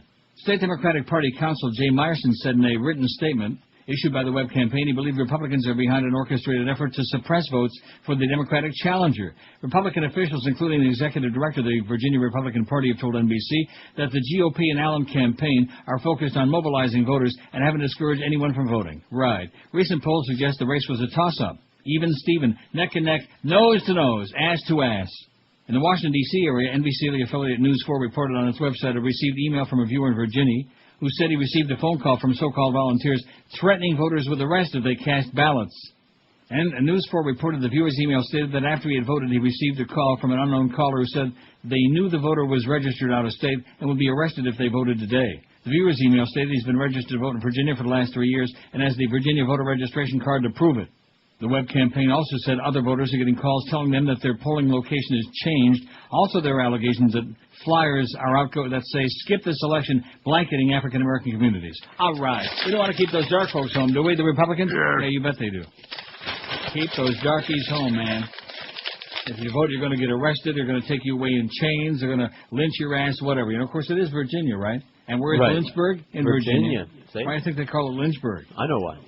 Folks love voting in Daggett County, Utah, even when they may not live there. Daggett County registered 947 voters for today's election, 4 more than the county's total population, according to the most recent census figures. Now Attorney General Mark Shurtleff's office is looking into complaints of vote stuffing in the county. Democrats suspect County Clerk Vicki McKee is letting outsiders swell the Daggett County registration rules to give Republicans an advantage. They say the father of the deputy running against Democratic Sheriff Alan Campbell has 14 adults registered in his household. He got a heavy-duty, busy house there, I guess, huh? Well, maybe he's Mormon. The Republican deputy, Rick Ellsworth, told KSL-TV that his father's address is being used by family members who own property in the county but don't have their own address. Daggett County, which borders Wyoming and Colorado, is home of Flaming Gorge National Recreation Area. What is it? Flaming! And is a vacation spot where many people have second homes. The 2004 census counted 1,145 housing units. Voters with multiple homes are supposed to pick only one residence for voting purposes, swearing to it on an affidavit. McKee told KSL-TV she'd been asking voters to file property tax papers showing their primary residence was in the county, but proof of residency isn't required under Utah law. State Election Chief Michael Cragen said so she can't do that. McKee didn't return messages Friday or yesterday from the AP. Sheriff Alan Campbell didn't return a message yesterday. A woman who answered a phone listed in Ellsworth's name said he was at a doctor's appointment, then hung up before the AP could leave a message. Well, you know. What's the fun of having elections if you can't have a little hanky-spanky going on, right? Absolutely. That's what it's all about. I think Rick Santorum's going to need a little bit more than a little hanky-spanky in Pennsylvania. Someone who understands the... What a jackass. 1316, he is one of the evildoers, okay, one of the true evildoers of all time. Him and, of course, Senator McCockowitz, former Senator McCockowitz. We can only hope. Boy, I'm going to be glued to that set. I'm going to be sitting in front of my Samsung 4. I sure hope that Hank don't pop up there in the middle. I'm going to block off all the election returns. You know what I'm saying? What are you saying? I'm saying tell him to lose some weight. No. Tell him I send my love and my wishes for a long, prosperous life. And lose some weight. Lose some weight. Remember that opening scene in Fatso there at the funeral? Anne Bancroft? Yeah, He's screaming. I know. Screaming like a lunatic, which she is dead. I can't believe she's dead. She was one of those people who seemed like timeless. You know what I mean? Like she would live forever. I know. The good people, they die early, and then the bastards, they live forever. Miserable, rotten, no good. Like, Castro, for example. 80. He'll probably live to be 100. Probably. They'll probably stitch his ass all up and his pupik and the whole deal. Feed him like, some moosh, like a lot of applesauce. Isn't that what you eat when you have, intestinal... Yeah, you eat a lot of mushy stuff, like yogurt. Yogurt and apples. Oh, look at all that rain around Nashville and Tennessee, man. Looking northwards, the heavy rain is over you now. It'll stay over you as we go throughout this evening. Talking that'll be one of the races that everyone's going to anticipate. Did he say racist? Oh, he's talking about Nashville. I think racist was the word. I think the Lord is working very mysterious ways to get them Klansmen to stay home in Nashville, man. Stay home with their bottle, boozing it up, doing their usual trailer trash deal. Incest is best. That's what they say in Nashville. They do say if you ain't never been in Tennessee, man, you haven't lived. You ain't never been there? I've been to Tennessee, but you have? The mountains part. On the other side of the mountains from where we are is Tennessee. And we go there and go, oh, geez, Let's go back. Yeah, nothing could be finer than return to North Carolina. That's right. The biggest names, the best talent. This is Neil Rogers, Sports Radio 560 QAM. So beautiful. In music stores now, George Bush sings The Beatles. Help. I need somebody. Help. Not just anybody. Help.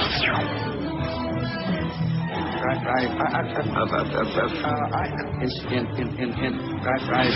George Bush sings The Beatles. Abu Gar. Well, life goes on. A special bonus track featuring Linda McCartney.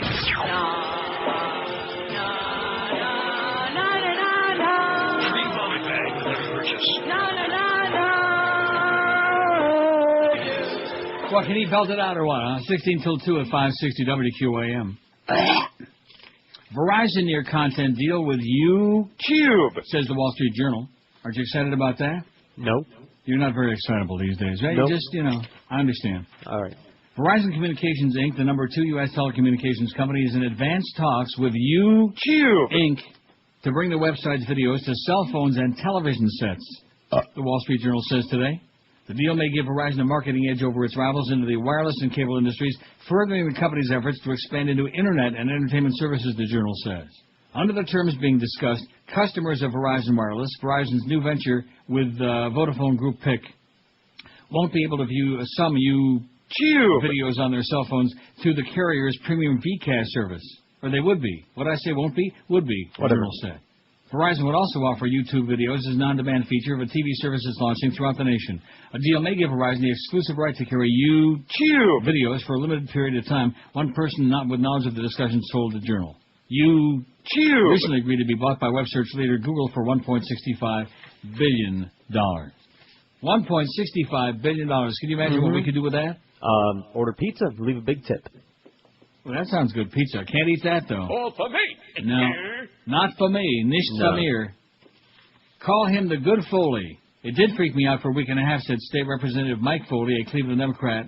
He quickly heard from a friend when the congressional page scandal broke and drove the like-named U.S. Representative Mark Foley, Republican of Florida, from office, reshaping the political landscape.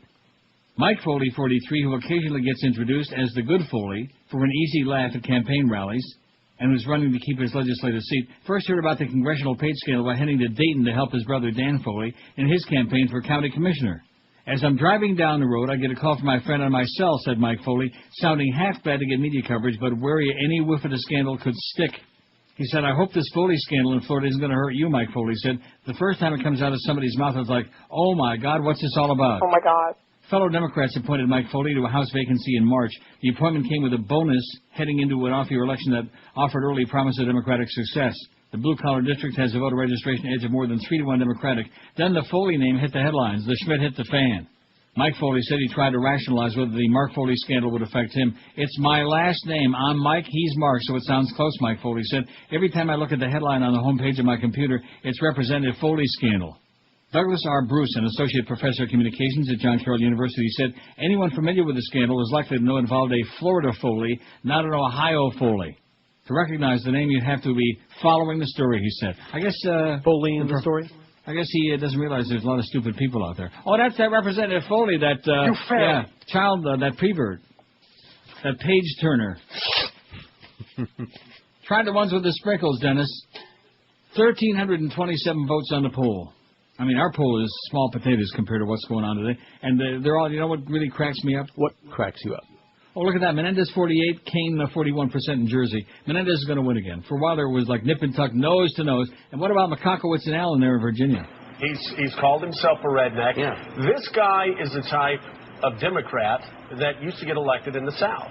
Yeah. If he is elected, he will be a new Democrat that's going to be pro-defense, very strong in the military. He's going to be a limited government type of guy. And you think so? Oh, there's no doubt about it. Again, you look at his writings up until he decided to run for the United States Senate. He's a very conservative man and has been very... Oh, it's that obnoxious Joe Scarborough. What am I listening to him for? God. Here's a fax that says Being the suspicious person I am, I unfortunately think that all this bullshit about the last-minute Republican surge in the polls is the setup for fixing the election with the machines, man. Boy, I hope not, but I voted 7 times just in case. Go back and vote 10 or 20 more, okay? You got to vote a total of at least... About 30, man. Okay, just to offset the Diebold fix. Man. No, but I'm saying that they got all these talking heads on the CNN, MSNBC, and I'm sure Fox, although I don't watch that thing. But, there's Senator Makakowicz. Yeah, he's, I mean, the fact that he's in a close race, well, of course, that's Virginia. What does that tell you? Mm-hmm. Ever been in Virginia? Yeah, briefly. Yeah, go drive through it fast. Drive through there real fast. So interesting, the 2-minute television ad that George... Oh, Webb 46, Allen 45, that's no difference. The same, the Mason-Dixon poll, last poll. For the fact that the discussion was not necessarily about issues because of his missteps, but also that he wants the troops to come home in Iraq. Well, like I said, the fact that it's even close is staggering. I mean, staggering. That should tell you a lot about Virginia. Look on a map. Does Virginia look like it's in the Deep South? No. Is it? Yes. Yes. You bet. Just like I told you that bit about Indiana. Go in that restaurant. Oh, but I had some hot apple pie for dessert. I couldn't believe it. I mean, them waitresses, man, I thought like I was in Mississippi. I thought I was like in Alabama with a banjo on my ass or something like that. Talk about rednecks. Indianapolis, holy moly. No wonder all they do is drive around that circle on Friday night. That's all they do. Just drive round and round like Perry Como, round and round. I bet you I got that in here. You do. I do? I got Ron and Ron. I think, yeah, there's about as much chance of my having that in here. It's under Perry. I know, I got it. Will you relax? Find a wheel and it goes round, round, round. Or could he sing? No. Did he look good? No. Could he dance? No. Was he a great talent? No. He was Italian, though. I'm not making any suggestion about that, you know. Did you ever wonder about some of the people in the early days of Vegas, you know, some of the contacts? And then you think of that scene in The Godfather where Michael is saying to Al Martino, you know, maybe you could convince some of your friends in the business to, prepare anything for my Godfather. Anything for my Godfather, Mike. And, of course, that's just, fiction, of course. You can act like a man. What can I do? Exactly. That's one of the best scenes. When Michael comes to Vegas and Fredo was there with what's his name?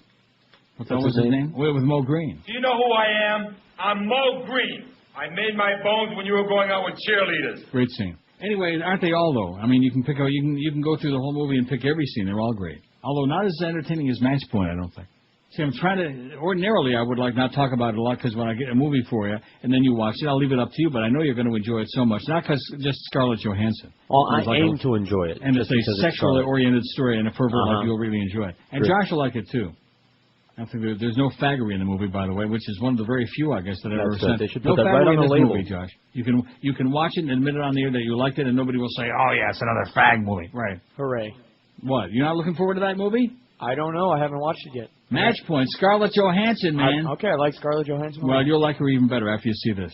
How confident are you that all the votes will be counted honestly today? That's our poll question. Obviously a silly question, but it's the kind of crap you ask on Election Day, you know. Isn't it a stupid question? Yeah. It's a poll, though. What do you mean, yeah? I came up with it. It's my poll, man. So that was a sarcastic maybe that's why you didn't put it on there. You didn't change the poll real quick. Ah, you're onto it. Not very confident, 470. Not at all, 452 is like, give me a break like that last fax. Who are you kidding? Somewhat confident, 248. Very confident, 81. Those are real believers in America and democracy and honesty and integrity and truth and schmucks.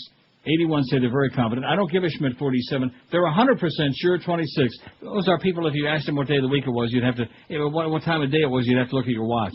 And I hate this poll. Only 11, solamente 11, 0.8%. That 0.8 sounds like a very familiar number. The biggest names of best talent. This is Neil Rogers.